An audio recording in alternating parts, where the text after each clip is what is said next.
Subscribe करें हमारा YouTube channel, bell icon को क्लिक करना ना भूलें, जिससे आगे आने वाले सभी यूट्यूब अपडेट्स, वीडियोस, नोटिफिकेशंस आपको मिलते रहें। नमस्कार, परिष्कार college of global excellence autonomous में मैं प्रियंका उपाध्याय आपका बहुत स्वागत करती हूँ। आज हम लेकर आए हैं आरबीएससी 12th क्लास का केमिस्ट्री का मॉडल पेपर सेकंड। पूरा मॉडल पेपर सॉल्व करेंगे और इसमें से डेफिनेटली आपको एग्जाम्स में क्वेश्चन देखने को मिलेंगे।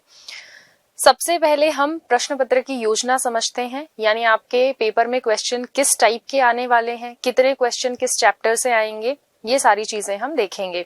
तो देखिए, यहाँ पे आपके पास उद्देश्य हेतु अंक भार दिया गया है। 4 प्रकार के उद्देश्य है यहाँ पे: ज्ञान, अवबोध, ज्ञानोपयोग, कौशल, और ये चारों का यहाँ पे परसेंटेज दे रखा है कि कौन से उद्देश्य से कितने नंबर के क्वेश्चंस जो हैं वो आने वाले हैं। जैसे ज्ञानात्मक से 17.50 और प्रतिशत है इसका 31.25%। टोटल जो है आपके 56 मार्क्स का पेपर आता है। ठीक है, तो ये चारों उद्देश्यों की पूर्ति करते हुए ये 56 मार्क्स का क्वेश्चन पेपर बनाया जाता है। नेक्स्ट हमारे पास है प्रश्नों के प्रकारवार अंक भार, यानी क्वेश्चन के टाइप्स क्या हैं और उन टाइप से कितने क्वेश्चंस आते हैं और कौन सा क्वेश्चन कितने मार्क्स का आता है। ये बहुत इंपॉर्टेंट स्लाइड है। एवरी स्टूडेंट को ये पता होना चाहिए कि हमारे पेपर में कितने टाइप के क्वेश्चन आने वाले हैं।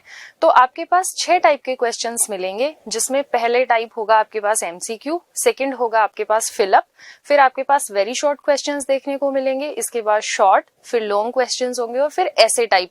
तो ऐसे करके हमारे पास टोटल 6 टाइप के क्वेश्चंस मिलेंगे।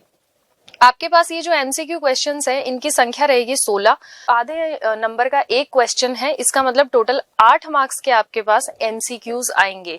इसके बाद में अगर हम फिलिप्स की बात करें तो टोटल 10 क्वेश्चन आएंगे। हाफ मार्क का एक क्वेश्चन है, इसका मतलब 5 मार्क्स के आपके पास फिलिप्स देखने को मिलेंगे। After that very short questions जो हैं वो 8 क्वेश्चन आएंगे। 1 मार्क का ईच क्वेश्चन है, मतलब 8 नंबर के आपके वेरी शॉर्ट क्वेश्चन आएंगे। अब मैं आपको एक चीज बताती हूँ कि आपका जो पेपर है वो टोटल 4 सेक्शंस में डिवाइडेड रहेगा, section A, B, C and D. तो जो सेक्शन ए है वो इन तीनों टाइप से मिला करके बनता है, यानी सेक्शन ए में एमसीक्यूज रहेंगे, फिलिप्स रहेंगे और वेरी शॉर्ट क्वेश्चंस रहेंगे। ये आपके तीनों मिलाकर के सेक्शन ए को कंप्लीट करेंगे। तो सेक्शन ए में ही आप देखिए 21 नंबर का मामला सेट हो गया है, यानी 21 नंबर आपको सेक्शन ए देने वाला है अकेला। इसके बाद में सेक्शन बी में आपके पास शॉर्ट क्वेश्चंस रहेंगे, सेक्शन सी में आपके पास लॉन्ग क्वेश्चंस रहेंगे और सेक्शन डी में ऐसे टाइप क्वेश्चंस रहने वाले हैं। अब मैं आपको एक और इम्पोर्टेंट बात बताती हूँ कि जो आपके सेक्शन स और द यानी सी और डी है, इन दोनों में आपको विकल्प मिलने वाले हैं, यानी अथवा और वाले क्वेश्चंस हमको सेक्शन सी और डी में देखने को मिलेंगे। प्लस आपके पास ये जो ऐसे टाइप क्वेश्चंस हैं, ये केवल 2 ही क्वेश्चन आते हैं और वो चैप्टर भी फिक्स है कि इन्हीं चैप्टर से ये 2 क्वेश्चंस आने हैं। तो आपको एक तो ये सेक्शन ए के तीनों पार्ट्स बिल्कुल भी नहीं छोड़ने हैं, और एक हमारा ये जो लास्ट वाला सेक्शन होगा डी, जिसके अंदर ऐसे टाइप क्वेश्चंस आएंगे, उसको आपको करना ही करना है, क्योंकि ये 2 क्वेश्चंस ही मिलाकर के 8 नंबर का मामला बिठाते हैं। तो ये आपको कंपलसरी करना है। इसके बाद में आगे चलते हैं हम। तो ये विषय वस्तु का अंक भार दे रखा है, यानी आपके कौन से चैप्टर्स के कितने मार्क्स के क्वेश्चन आएंगे वो बता रखा है। जैसे अगर हम बात करें सोल्यूशन की तो 6 नंबर के क्वेश्चन आने वाले हैं। अगर हम बात करें इलेक्ट्रोकेमिस्ट्री की तो 6 नंबर के क्वेश्चन आने वाले हैं। अगर हम बात करें केमिकल काइनेटिक्स की तो भी 6 नंबर के क्वेश्चन आने वाले हैं। तो यहाँ पे अगर आप देखेंगे तो ये वाला जो चैप्टर है हमारा, इससे 7 नंबर के क्वेश्चन मिलेंगे, एल्कोहल, फिनोल एंड ईथर। तो आपको एक सुपरफिशियल आइडिया होना चाहिए कि कौन से चैप्टर्स के कितने मार्क्स के क्वेश्चन आएंगे, उस हिसाब से हम उस चैप्टर में उतना टाइम इन्वेस्ट करेंगे। क्लियर है? आपके पास टोटल 10 चैप्टर्स हैं, पहले 14 हुआ करते थे, अभी 10 है। इसके बाद में आपको एक ब्लूप्रिंट दे रखा है। ये इसमें क्या दिखाया गया है कि कौन से चैप्टर से कौन से टाइप के कितने क्वेश्चन आने वाले हैं। इस ब्लूप्रिंट को आप लोग एक बार गो थ्रू कर लीजिएगा। 2 चीजें मैं आपको यहाँ बताना चाहूंगी। एक तो आप देखिए, ये आपका निबंधात्मक प्रश्न दिख रहा है, यानी ऐसे टाइप क्वेश्चन है। मैंने आपसे कहा था कि 2 ही क्वेश्चन आने वाले हैं। एक यहाँ पे है आपका क्वेश्चन, कौन सा चैप्टर है ये, वैद्युत रसायन यानी इलेक्ट्रोकेमिस्ट्री से आपका ये चैप्टर आने वाला है, आपका ये क्वेश्चन इलेक्ट्रोकेमिस्ट्री से मिलने वाला है। इसके बाद में आप यहाँ पे देखेंगे एक और ऐसे टाइप क्वेश्चन हमको मिल रहा है, कहाँ से, aldehyde, ketone and carboxylic acid वाले चैप्टर से। इसका मतलब कि ये दोनों चैप्टर्स के ऐसे टाइप क्वेश्चंस आपको डेफिनेटली प्रिपेयर करने हैं, क्योंकि चॉइसेस बहुत सॉर्ट हो गई हैं। हमें केवल इन 2 चैप्टर्स से ही ऐसे टाइप क्वेश्चन पढ़ने हैं, बाकी किसी चैप्टर के बड़े वाले क्वेश्चंस पढ़ने ही नहीं है। तो ये हमारी योजना है पूरी की पूरी। फिर इन्होंने लिखा है कि जो सेक्शन सी और डी है उनमें आपको अथवा वाले क्वेश्चन देखने को मिलेंगे। कोष्टक के बाहर संख्या अंकों की और अंदर की संख्या प्रश्नों की है, ठीक है, तो ये चीज आप ध्यान में रखिए। इसके बाद में आपका ये जो पेपर है ये टोटल 56 मार्क्स का रहने वाला है और टाइम रहेगा इसके लिए 3 घंटे 15 मिनट, यानी 3.25 घंटे आपको मिलेंगे आपका पेपर सॉल्व करने के लिए। इसके बाद में आपको यहाँ पे कुछ जनरल इंस्ट्रक्शंस दिए गए हैं, इनको हम एक बार रीड आउट कर लेते हैं। इन इंस्ट्रक्शंस में क्या है कि सबसे पहले बच्चा अपने पेपर पे अपना रोल नंबर लिखेगा, यानी नामांक अनिवार्यतः लिखना है। सबसे पहले आप अपना जो प्रश्न पत्र है उसके ऊपर अपना रोल नंबर लिखेंगे। सभी प्रश्न करने अनिवार्य हैं, यानी आपको सारे क्वेश्चंस के आंसर करने हैं कॉपी में अपनी। प्रत्येक प्रश्न का उत्तर दी गई उत्तर पुस्तिका में ही लिखें, ऑब्वियस सी बात है। इसके बाद में ये पॉइंट आप बड़े ही ध्यान से देखिए, बहुत इंपॉर्टेंट पॉइंट है कि जिन प्रश्नों में आंतरिक खंड है उन सभी के उत्तर एक साथ लिखें। जैसे मान लीजिए मैंने आपको बताया कि सेक्शन ए जो है आपका, इसमें आपके एमसीक्यूज आ जाएंगे, फिलअप्स आ जाएंगे और वेरी शॉर्ट क्वेश्चंस आ जाएंगे। आपके पास एमसीक्यूज टोटल 16 आने वाले हैं। तो जब आप उस पहले क्वेश्चन के 16 क्वेश्चन करेंगे तो वो उसके सब पार्ट्स हो गए, उन सबको एक साथ कीजिएगा। मान लीजिए आपको किसी का आंसर नहीं आता है तो एक बार के लिए उसके लिए स्पेस छोड़िए, फिर आगे बढ़ जाइए। ऐसा नहीं है कि आपने सेक्शन ए का एक पोर्शन यहाँ कर दिया फिर एक आप लास्ट में कर रहे हैं या कहीं बीच में कर रहे हैं, तो वो नहीं करना है। एक पार्ट के सभी जो क्वेश्चंस है उन सबको साथ में करना है। इसके बाद में प्रश्न का उत्तर लिखने से पूर्व प्रश्न का क्रमांक अवश्य लिखें। यानी कई बार बच्चे क्या गलती करते हैं, क्रमांक नहीं लगाते हैं कि ये पहला क्वेश्चन का आंसर है, दूसरे का है, तीसरे का है, और वो डायरेक्टली आंसर लिखना शुरू कर देते हैं। या फिर जब वो किसी क्वेश्चन का सब पार्ट कर रहे होते हैं तो उस मेन क्वेश्चन का क्रमांक लिखना भूल जाते हैं, ठीक है। तो इस प्रकार की गलती आपकी कॉपी में नहीं होनी चाहिए। इसके बाद में प्रश्न पत्र के हिंदी और अंग्रेजी रूपांतरण में अगर किसी प्रकार की कोई भी त्रुटि है या अंत विरोधाभास है, अंत विरोधाभास का मतलब कि दोनों में कुछ अलग अलग लिखा हुआ है, तो हिंदी भाषा का प्रश्न पत्र मान्य होगा। तो हिंदी भाषा में जो लिखा है वही आपको करेक्ट मानना है। इसके बाद में प्रश्न क्रमांक 16 से 20 में आंतरिक विकल्प हैं, तो ये हमारे सेक्शन सी और डी वाले क्वेश्चंस हैं, तो इनके अंदर आपको अथवा वाले क्वेश्चन देखने को मिलेंगे। अब हम चलते हैं हमारे मॉडल पेपर की तरफ। तो सबसे पहले हम सेक्शन ए सॉल्व करेंगे। इसमें हमारा जो पहला क्वेश्चन है वो है मल्टीपल चॉइस क्वेश्चंस का, और अभी अभी हमने आगे स्लाइड में देखा था कि इसमें आपको टोटल 16 क्वेश्चंस देखने को मिलेंगे।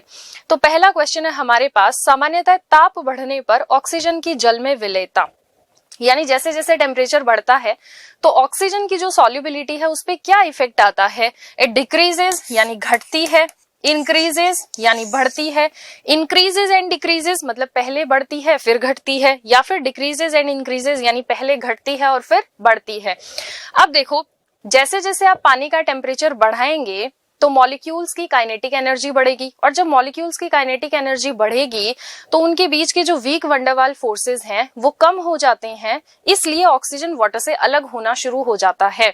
तो जैसे जैसे आप टेम्परेचर बढ़ाएंगे वैसे वैसे ऑक्सीजन की विलेयता जो है वो जल में कम होती जाएगी, क्योंकि आपको पता है कि ऑक्सीजन जो है वो एक नॉन पोलर मॉलिक्यूल है। दोनों ऑक्सीजन एटम्स हैं इसके अंदर, दोनों की विद्युत ऋणता बिल्कुल समान है, इसका मतलब इसकी पोलैरिटी 0 है, नॉन पोलर मॉलिक्यूल है, जबकि वाटर एक पोलर मॉलिक्यूल है।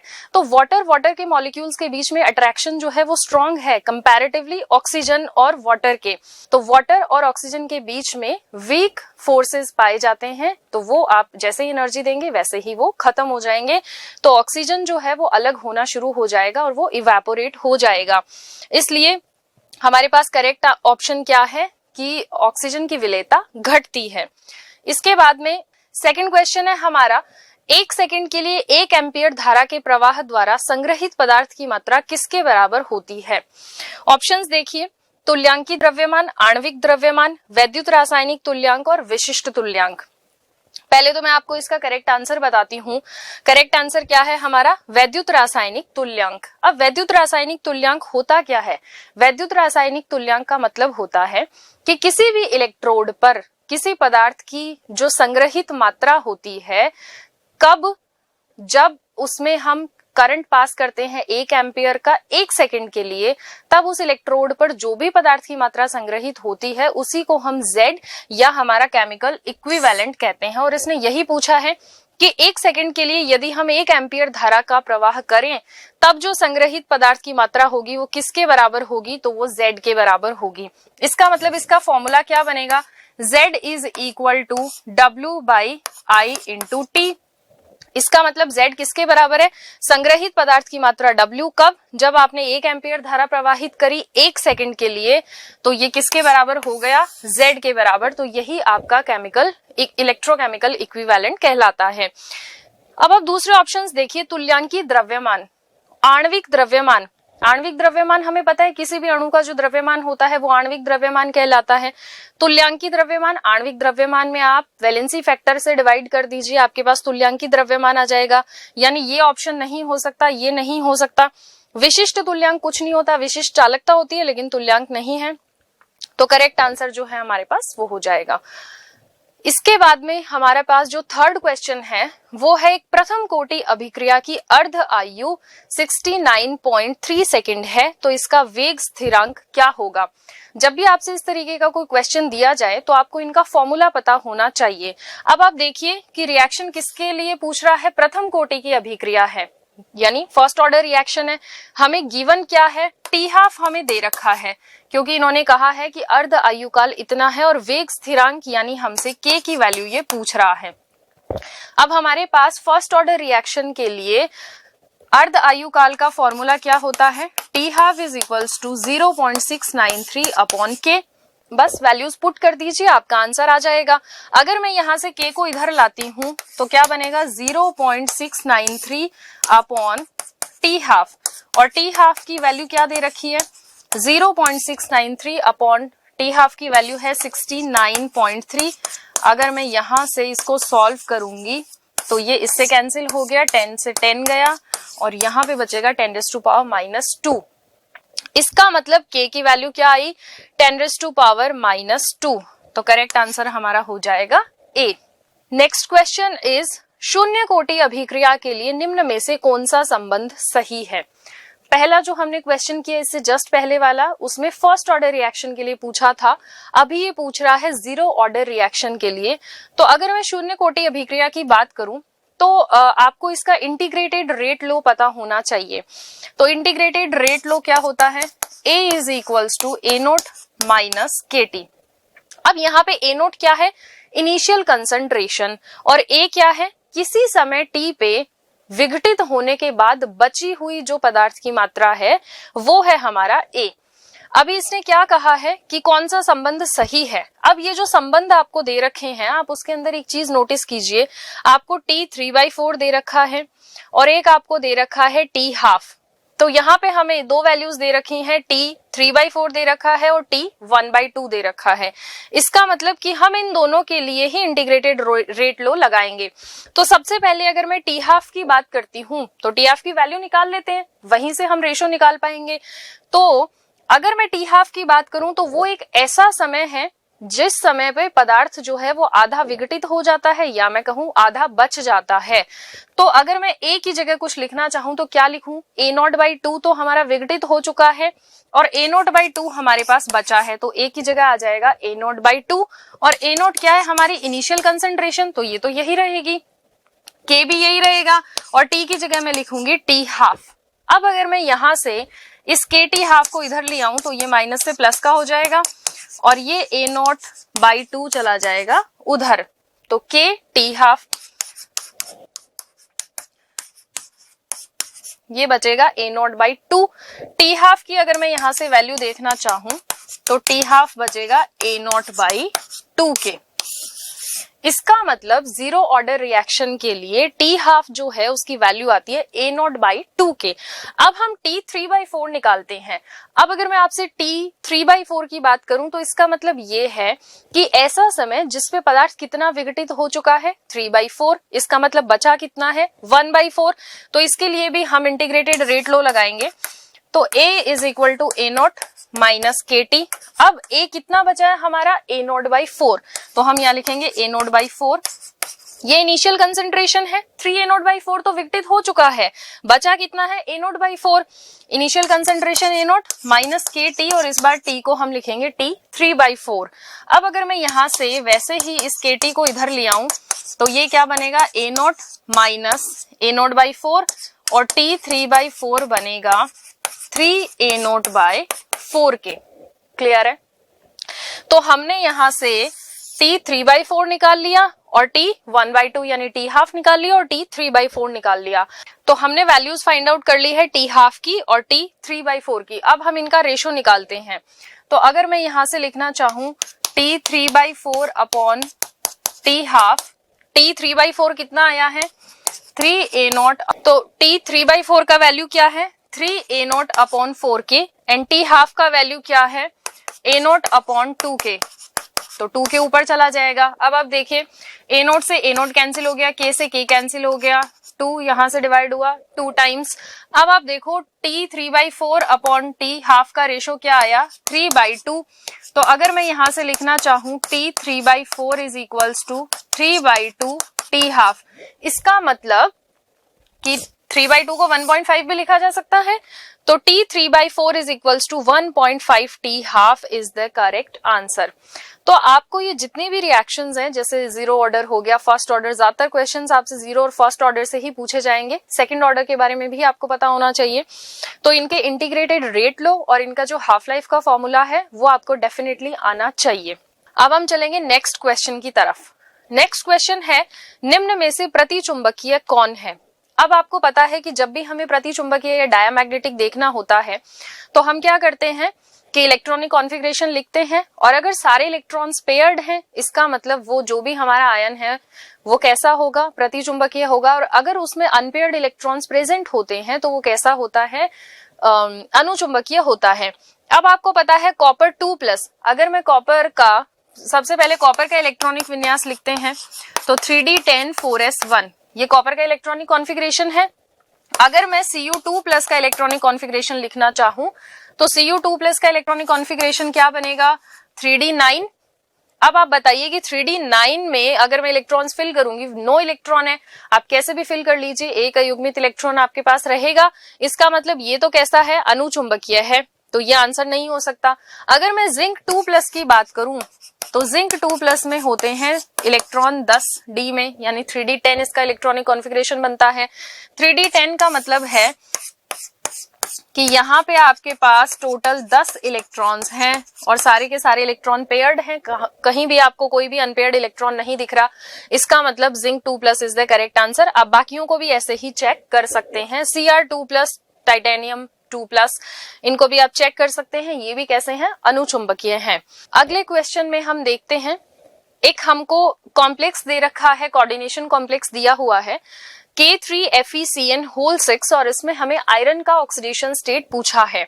अब आपको जब इस तरीके का कोई भी कोऑर्डिनेशन कॉम्प्लेक्स दिया जाए और इसमें प्रेजेंट मेटल का ऑक्सीडेशन स्टेट अगर आपसे पूछा जाता है तो आप सबसे पहले ये जो कोऑर्डिनेशन एंटिटी है इसके ऊपर पूरा चार्ज कैलकुलेट कीजिए।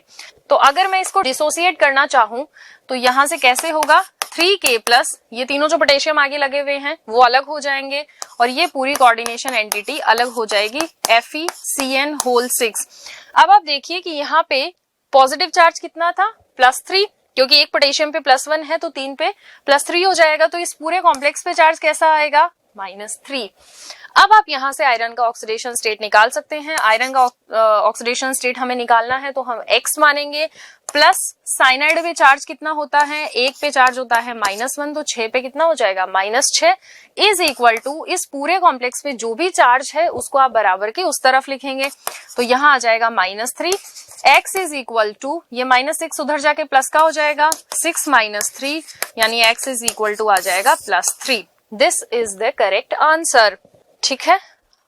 अगला क्वेश्चन है PTNH3 होल ट्वाइस Cl2 के ज्यामितीय समावयवियों की संख्या क्या है, यानी ज्योमेट्रिकल आइसोमर्स पूछे हैं आपसे इस कॉम्प्लेक्स के अंदर।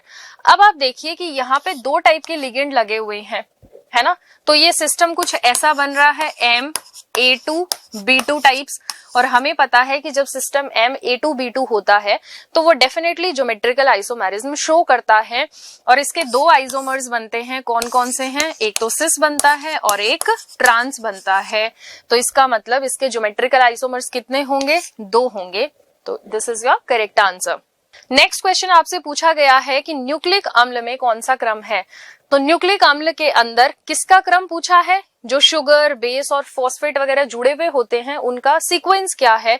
तो आपका ये जो सीक्वेंस रहता है वो होता है phosphate, sugar and base. This is your correct answer. इसके बाद में जो अगला क्वेश्चन हमसे पूछा गया है वो है ज्विटर आयन। इंपॉर्टेंट क्वेश्चन है, अच्छा क्वेश्चन है। ज्विटर आयन क्या है? देखिए, अमीनो अम्ल जो है वो ज्विटर आयन की फॉर्म में पाए जाते हैं। यहाँ पे एग्जाम्पल जो आपको दे रखा है वो भी अमीनो एसिड्स का ही दे रखा है। अगर मैं ओवरऑल बात करूं तो ज्विटर आयन ऐसा कोई भी आयन हो सकता है जिसके अंदर पॉजिटिव और नेगेटिव चार्ज दोनों प्रेजेंट होते हैं। इसका मतलब ज्विटर आयन खुद इलेक्ट्रिकली न्यूट्रल होता है। आप यहाँ पे देखिए कि NH3 पे पॉजिटिव चार्ज है, COO पे नेगेटिव चार्ज है। तो ओवरऑल अगर देखा जाए तो ये आयन होते हुए भी खुद इलेक्ट्रिकली न्यूट्रल है, लेकिन इसके अंदर पॉजिटिव और नेगेटिव दोनों चार्ज प्रेजेंट होते हैं। तो this is your zwitter ion. Alkyl amine में नाइट्रोजन परमाणु की संकरित अवस्था क्या है? तो एल्काइल अमीन्स क्या होते हैं? पहली बात ये आपको पता होना चाहिए। एल्काइल अमीन्स का मतलब है RNH2। ये मैंने प्राइमरी अमीन बनाया है, आप सेकेंडरी, टर्शरी भी बना सकते हैं। अगर मैं यहाँ पे इस नाइट्रोजन की संकरण अवस्था पता करना चाहूं तो संकरण हम कैसे निकालते हैं? Total number of sigma bonds plus जितने भी लोन पेयर्स उसके पास प्रेजेंट होते हैं। तो अगर मैं यहां से निकालना चाहूं तो नाइट्रोजन के पास देखिए 2 सिग्मा ये रहे, 1 सिग्मा ये रहे, 3 सिग्मा बॉन्ड्स हैं प्लस 1 इसका खुद का लोन पेयर है। तो टोटल कितने हो गए? 4। इसका मतलब संकरण क्या आ जाएगा? sp3। तो this is your correct answer. Next question हमसे पूछा गया है मीथेन एमीन की टिल्डेन अभिकर्मक से क्रिया कराने पर मुख्य उत्पाद का सूत्र है। यानी आपको मीथेन अमीन की रिएक्शन करानी है टिल्डेन्स रिएजेंट के साथ। तो हमें पहले तो पता होना चाहिए कि टिल्डेन्स रिएजेंट होता क्या है। तो टिल्डेन्स रिएजेंट होता है NOCl। तो NOCl के साथ आपको रिएक्शन करानी है किसकी? मीथेन अमीन की। Methane amine is what? CH3NH2। तो जब हम टिल्डेन्स रिएजेंट की रिएक्शन कराते हैं मीथेन अमीन के साथ तो हमें एल्काइल हैलाइड मिलता है, यानी CH3Cl हमें मिलता है मेन प्रोडक्ट के रूप में। तो ये आपका टिल्डेन्स रिएजेंट है, इसको याद रखना। नाइट्रोसिल क्लोराइड बोला जाता है NOCl। इसकी रिएक्शन आप मीथेन अमीन से कराएंगे तो एल्काइल हैलाइड आपको मिलने वाला है। नेक्स्ट क्वेश्चन में पूछा है सैलिसिलिक अम्ल को सोडा लाइम के साथ गर्म करने पर बनने वाला उत्पाद कौन सा है? तो सबसे पहले हमें सैलिसिलिक अम्ल का फॉर्मूला पता होना चाहिए। तो सैलिसिलिक अम्ल क्या होता है? बेंजीन के ऊपर एक COOH समूह और इसके ऑर्थो पोजीशन पे OH समूह, इसको बोला जाता है सैलिसिलिक अम्ल। कहा क्या है? सैलिसिलिक अम्ल को सोडा लाइम के साथ गर्म करना है। तो what is soda lime? Soda lime is a mixture of NaOH and CaO, यानी NaOH और कैल्शियम ऑक्साइड का जो मिश्रण होता है इसको हम कहते हैं सोडा लाइम। एक्चुअल में ये जो मिक्सचर है इसको ग्रैन्युलर फॉर्म में यूज किया जाता है और ये CO2 को एब्जॉर्ब करने का काम करता है, इसलिए इसको बहुत सारे एनेस्थीसिया में, रीब्रीदिंग सिस्टम्स के अंदर यूज किया जाता है। और यहाँ से आपको पता है कि जब सोडा लाइम के साथ हम ट्रीट करते हैं तो CO2 को ये उड़ा देता है। इसका मतलब कि हमें क्या मिलने वाला है? फिनॉल मिलने वाला है। तो आपका करेक्ट आंसर हो जाएगा फिनॉल। नेक्स्ट क्वेश्चन है व्हाट इज नेटेलाइट? नेटेलाइट क्या है? देखो बच्चों, नेटेलाइट जो है वो एक्चुअल में एल्कोहल और डाई ईथर का मिक्सचर होता है which is used as a substituent of petrol. That means हम इसको फ्यूल की तरह यूज कर सकते हैं। तो नेटेलाइट जो है वो एल्कोहल और डाई ईथर का मिक्सचर होता है। तो फिंकलस्टीन जो रिएक्शन है वो एक्चुअल में एक हेलोजन एक्सचेंज रिएक्शन है। हेलोजन एक्सचेंज रिएक्शन किसके साथ होती है? यहाँ पे आप लेते हैं एल्काइल क्लोराइड या फिर एल्काइल ब्रोमाइड, यानी आप RCl ले सकते हैं या फिर RBr ले सकते हैं। इनकी रिएक्शन कराई जाती है सोडियम आयोडाइड के साथ ड्राई एसीटोन की प्रेजेंस में। तो एसीटोन की प्रेजेंस में हम कराते हैं रिएक्शन और यहां से हमें मिलते हैं एल्काइल आयोडाइड। तो आप देख रहे हैं कि हेलोजन एक्सचेंज हो चुका है, यानी आपके पास जहां पे एल्काइल के साथ, एल्काइल ग्रुप के साथ पहले क्लोराइड या ब्रोमाइड था, वहां अब आयोडाइड आ चुका है। इसका मतलब कि हेलोजन एक्सचेंज हो चुका है। प्लस आपको यहाँ पे बाई प्रोडक्ट क्या मिलता है? NaCl, या फिर अगर आप एल्काइल ब्रोमाइड ले रहे हैं तो आपको बाई प्रोडक्ट मिल जाएगा सोडियम ब्रोमाइड। तो आपके पास यहाँ पे जो NaI होता है ये एसीटोन में सॉल्युबल होता है, लेकिन NaCl और NaBr दोनों ही एसीटोन में सॉल्युबल नहीं होते हैं। इस रिएक्शन को ली चैटलियर प्रिंसिपल जो है वो फॉरवर्ड डायरेक्शन में फेलिसिटेट करता है। अब हम चलते हैं हमारे नेक्स्ट क्वेश्चन की तरफ। नेक्स्ट क्वेश्चन है CH3Cl की NaNO2 प्लस HCl के साथ अभिक्रिया करवाने से क्या मिलेगा? तो हमें एल्काइल हैलाइड दे रखा है, यानी एल्काइल क्लोराइड दे रखा है। रिएक्शन किसके साथ करानी है? NaNO2 प्लस HCl के साथ हमें रिएक्शन करानी है। बहुत सिंपल रिएक्शन है। एक्चुअल में ये नाइट्रो एल्केन्स बनाने का मेथड है। तो जब भी आप यहां से रिएक्शन कराएंगे तो आपके पास मिलेगा नाइट्रो, यहां आपने मीथेन लिया है इसलिए nitro methane, otherwise nitro alkanes बनाने का ये मेथड है। तो nitro methane will be your correct answer. Next question is कि क्लोरोफॉर्म के प्रकाश की उपस्थिति में ऑक्सीकरण से क्या बनता है? देखिए, जब भी आप क्लोरोफॉर्म को प्रकाश की उपस्थिति में ऑक्सीकरण करवाते हैं तो वहां से एक बहुत ही पॉइजनस गैस मिलती है हमारे को, जिसका नाम है फॉस्जीन। क्लोरोफॉर्म का फॉर्मूला क्या होता है? CHCl3, यानी एक कार्बन के साथ एक हाइड्रोजन और 3 क्लोरीन परमाणु जुड़े हुए होते हैं। तो दिस इज योर क्लोरोफॉर्म। जब आप इसका ऑक्सीजन के साथ ऑक्सीकरण करवाते हैं तो यहां से ऑक्सीजन जो है वो इसके साथ जुड़ जाता है और HCl का मॉलिक्यूल बाहर निकल जाता है और जो गैस हमारे पास बनती है which is known as phosgene COCl2, इसका फॉर्मूला होता है और ये फॉस्जीन गैस हमारे पास बनती है। अब आप देखिए यहाँ पे कि ये जो ऑक्सीकरण हो रहा है एक्चुअल में ये एक फ्री रेडिकल मैकेनिज्म से रिएक्शन प्रोसीड करती है। फ्री रेडिकल मैकेनिज्म का मतलब है कि ये सनलाइट की प्रेजेंस में होगी और सनलाइट की प्रेजेंस में होगी, इसीलिए हमेशा ये जो क्लोरोफॉर्म है, अगर आप अपनी लैब्स में काम करते हैं तो आपने ध्यान दिया होगा कि क्लोरोफॉर्म की जो बॉटल्स हैं वो हमेशा डार्क कलर की होती हैं ताकि सनलाइट उनके डायरेक्ट कांटेक्ट में ना आए, ऑक्सीजन उनके डायरेक्ट कांटेक्ट में ना आए, और हमेशा उन्हें अंधेरे में रखा जाता है और डार्क कलर की बॉटल्स में स्टोर करके हम इनको रखते हैं। तो दिस इज अबाउट फॉस्जीन। बाकी के जो ऑप्शंस है वो भी अच्छे ऑप्शंस है, तो हम इन पे बात करते हैं। एक है आपके पास मस्टर्ड गैस। मस्टर्ड गैस का जो फॉर्मूला होता है वो है C2H4Cl होल ट्वाइस S, यानी सल्फर की एक गैस है, मस्टर्ड गैस है। इसकी जो स्मेल होती है वो मस्टर्ड ऑयल के जैसी होती है बेसिकली, और ये वर्ल्ड वॉर फर्स्ट में जापानीज जो सैनिक थे उन्होंने ब्रिटिश के खिलाफ इसको यूज किया था वर्ल्ड वॉर फर्स्ट में। और ये गैस जो है बेसिकली ये आपकी आंखों को नुकसान पहुंचाती है और आंखें चली जाती हैं इससे।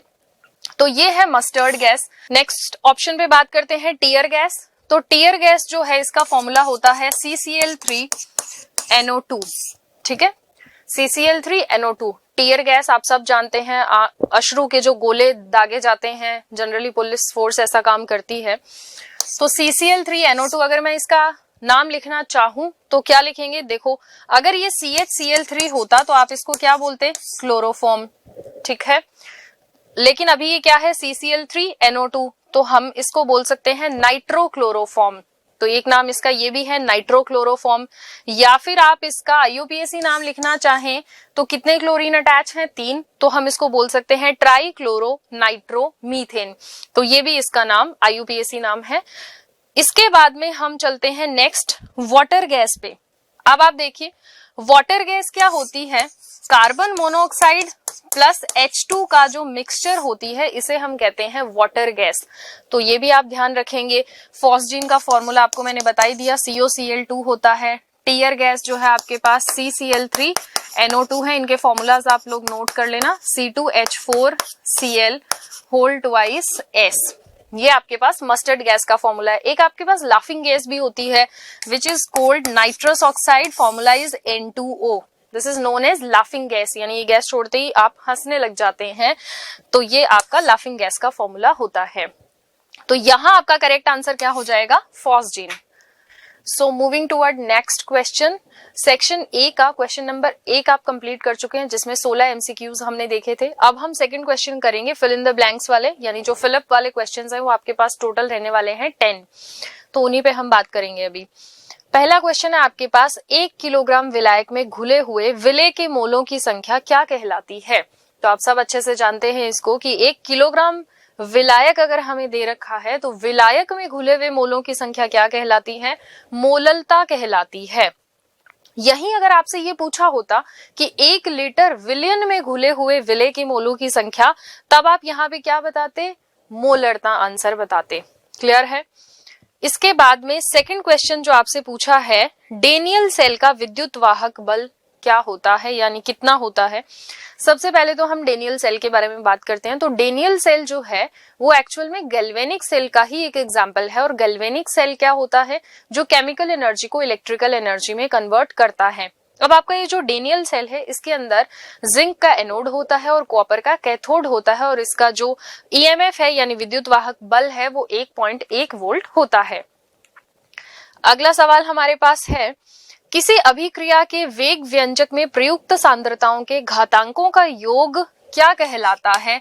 तो आपको पता है कि अगर हम घातांकों के योग की बात करें, वेग व्यंजक में प्रयुक्त सांद्रताओं के घातांकों के योग की बात करें, तो वो कहलाता है हमारा अभिक्रिया की कोटि, यानी ऑर्डर ऑफ रिएक्शन। अगला प्रश्न है हमारे पास, अनुचुंबकत्व का कारण किन इलेक्ट्रॉनों की उपस्थिति है। अब आप सभी को पता है, अभी अभी हमने बात करी थी कि अनुचुंबकत्व का कारण होता है अयुग्मित इलेक्ट्रॉन, और अगर आपके पास अयुग्मित इलेक्ट्रॉन नहीं है, यानी सारे के सारे इलेक्ट्रॉन्स युग्मित हैं, तो फिर वो पदार्थ कहलाता है प्रतिचुंबकीय।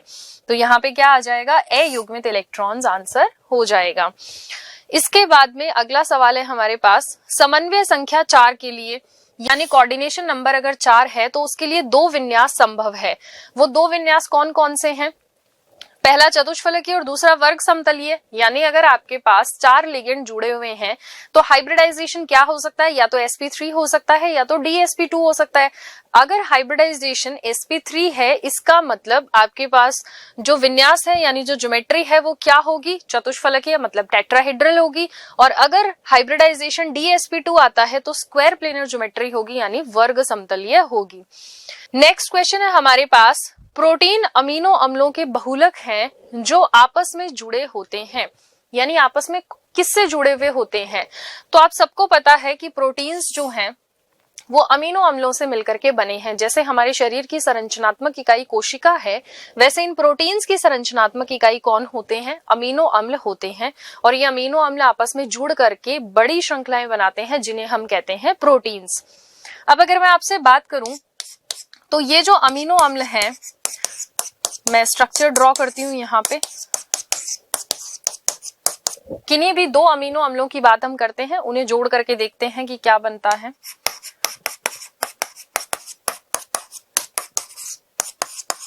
तो ये मैंने किसी भी एक अमीनो एसिड का एग्जाम्पल लिया है।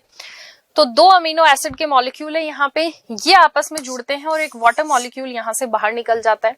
जैसे ही ये वाटर मॉलिक्यूल यहाँ से बाहर निकलेगा तो हमारे पास ये जो नया मॉलिक्यूल बनेगा, इसे हम कहेंगे डाई पेप्टाइड। क्या कहेंगे हम, डाई पेप्टाइड। और अब आप नया बॉन्ड देखिए किसके बीच में बन चुका है, C डबल बॉन्ड O वाले कार्बन और NH2 वाले नाइट्रोजन के बीच में एक नया बॉन्ड बना है। ये जो बॉन्ड है CONH, जो नया बॉन्ड बना है, इसी को हम कहते हैं पेप्टाइड बॉन्ड। इसका मतलब ये जो प्रोटीन्स हैं, जो अमीनो अम्लों के बहुलक होते हैं, वो आपस में किससे जुड़े हुए होते हैं, पेप्टाइड बंध से जुड़े हुए होते हैं। और पेप्टाइड बंध किसे कहते हैं, इस बंध को हम पेप्टाइड बंध कहते हैं। आगे चलेंगे, कार्बन परमाणुओं की संख्या बढ़ने से एल्कोहल के क्वथनांक क्या हो जाते हैं, बढ़ जाते हैं या कम हो जाते हैं। तो देखिए, जैसे जैसे नंबर ऑफ कार्बन बढ़ता जाता है वैसे वैसे अल्कोहल्स के जो क्वथनांक हैं वो भी बढ़ते जाते हैं। क्यों? क्योंकि नंबर ऑफ कार्बन बढ़ने की वजह से जो वंडरवाल फोर्सेस हैं वो बढ़ जाते हैं। उसका रीजन क्या है? क्योंकि सरफेस एरिया बढ़ जाता है, तो सरफेस एरिया बढ़ने की वजह से वंडरवाल फोर्सेस बढ़ेंगे, और जब फोर्सेस बढ़ेंगे तो उनको तोड़ने के लिए एनर्जी भी ज्यादा चाहिए होगी। इसका मतलब बॉइलिंग पॉइंट जो है इनके इंक्रीज हो जाते हैं। नेक्स्ट क्वेश्चन है हमारे पास, क्लोरोफॉर्म का IUPAC नेम क्या है? तो अभी हमने जब टीयर गैस का IUPAC नेम पढ़ा था, तो अब आप क्लोरोफॉर्म का IUPAC नाम तो खुद लिख सकते हैं, एक बार कोशिश कीजिए। देखिए यहाँ पे एक कार्बन के साथ एक हाइड्रोजन है और 3 क्लोरीन जुड़े हुए हैं, तो हम क्या लिखेंगे? Try chloro. और इसके बाद में ये किससे बना होगा? मीथेन से। हमेशा नाम ऐसा लिखा कीजिए कि इसका आप पेरेंट कंपाउंड ढूंढिए किससे बना हुआ है। मीथेन से बना है। इसके 3 हाइड्रोजन्स की जगह पे हमने 3 क्लोरीन लगा दिए हैं, तो इसका मतलब इसका नाम क्या लिख सकते हैं हम? Try chloro methane. अगला क्वेश्चन है हमारे पास, वे अणु जो अपने दर्पण प्रतिबिंब पर अध्यारोपित नहीं हो सकते हैं अणु कहलाते हैं। यानी कौन से अणु कहलाते हैं उसकी हम बात करते हैं अभी। तो ऐसे अणु जो अपने दर्पण प्रतिबिंब पर अध्यारोपित नहीं हो सकते हैं, तो आप सबको पता है कि इनको हम कहते हैं कायरल अणु। और आपने ऑप्टिकल एक्टिविटी पढ़ी होगी, प्रकाशिक सक्रियता पढ़ी होगी, वहां आपने एक मस्ट कंडीशन पढ़ी होगी कि मॉलिक्यूल का कायरल होना बहुत जरूरी है, और जो भी ऑप्टिकली एक्टिव कंपाउंड्स होते हैं वो अपनी मिरर इमेज पे कभी भी सुपर इम्पोज नहीं होते हैं। तो ये correct answer will be chiral. Next question is C2H5Br + 2Na in the presence of ether gives what? तो हमें ये रिएक्शन का आंसर लिखना है। अब आपको पता है कि ये जो रिएक्शन है इसका यूज किया जाता है हायर एल्केन्स बनाने के लिए। यानी यहां से जो हमारा फाइनल प्रोडक्ट बनेगा वो बनेगा C2H5 प्लस साथ में आपका NaBr बाई प्रोडक्ट बनेगा। ये रिएक्शन का कुछ नाम भी है, इसको हम कहते हैं वुड्स रिएक्शन। क्या कहते हैं? Wurtz reaction. तो बच्चों जो ये नेम रिएक्शंस आती हैं ना, ये तो आपको डेफिनेटली पता होनी चाहिए, क्योंकि ये छोटे क्वेश्चंस में भी पूछी जा सकती हैं। तो ये छोटी छोटी जो रिएक्शंस हैं इनको आप ध्यान में रखिए। तो यहाँ हमारा जो सेकंड क्वेश्चन है सेक्शन ए का वो कंप्लीट हो जाता है। अब हम चलेंगे थर्ड क्वेश्चन की तरफ। तो अब हम शुरू करने वाले हैं थर्ड क्वेश्चन, जिसमें हमें वेरी शॉर्ट क्वेश्चंस पूछे गए हैं, जो हमारे पास टोटल 8 क्वेश्चंस होंगे। पहला क्वेश्चन है हमारे पास, K4FeCN6 के लिए वॉन्ट ऑफ गुणांक का मान लिखिए। वॉन्ट ऑफ गुणांक बेसिकली क्या होता है? आपके पास जो भी कॉम्प्लेक्स दिया हुआ हो, आप उसमें नंबर ऑफ मोल्स देखिए कितने हैं, और अगर आप उसको डिसोसिएट कर देंगे कॉम्प्लेक्स को, तो डिसोसिएशन के बाद में कितने मोल्स मिलेंगे आपको। तो number of moles after dissociation and before dissociation का जो रेशो होता है वही कहलाता है वॉन्ट ऑफ गुणांक।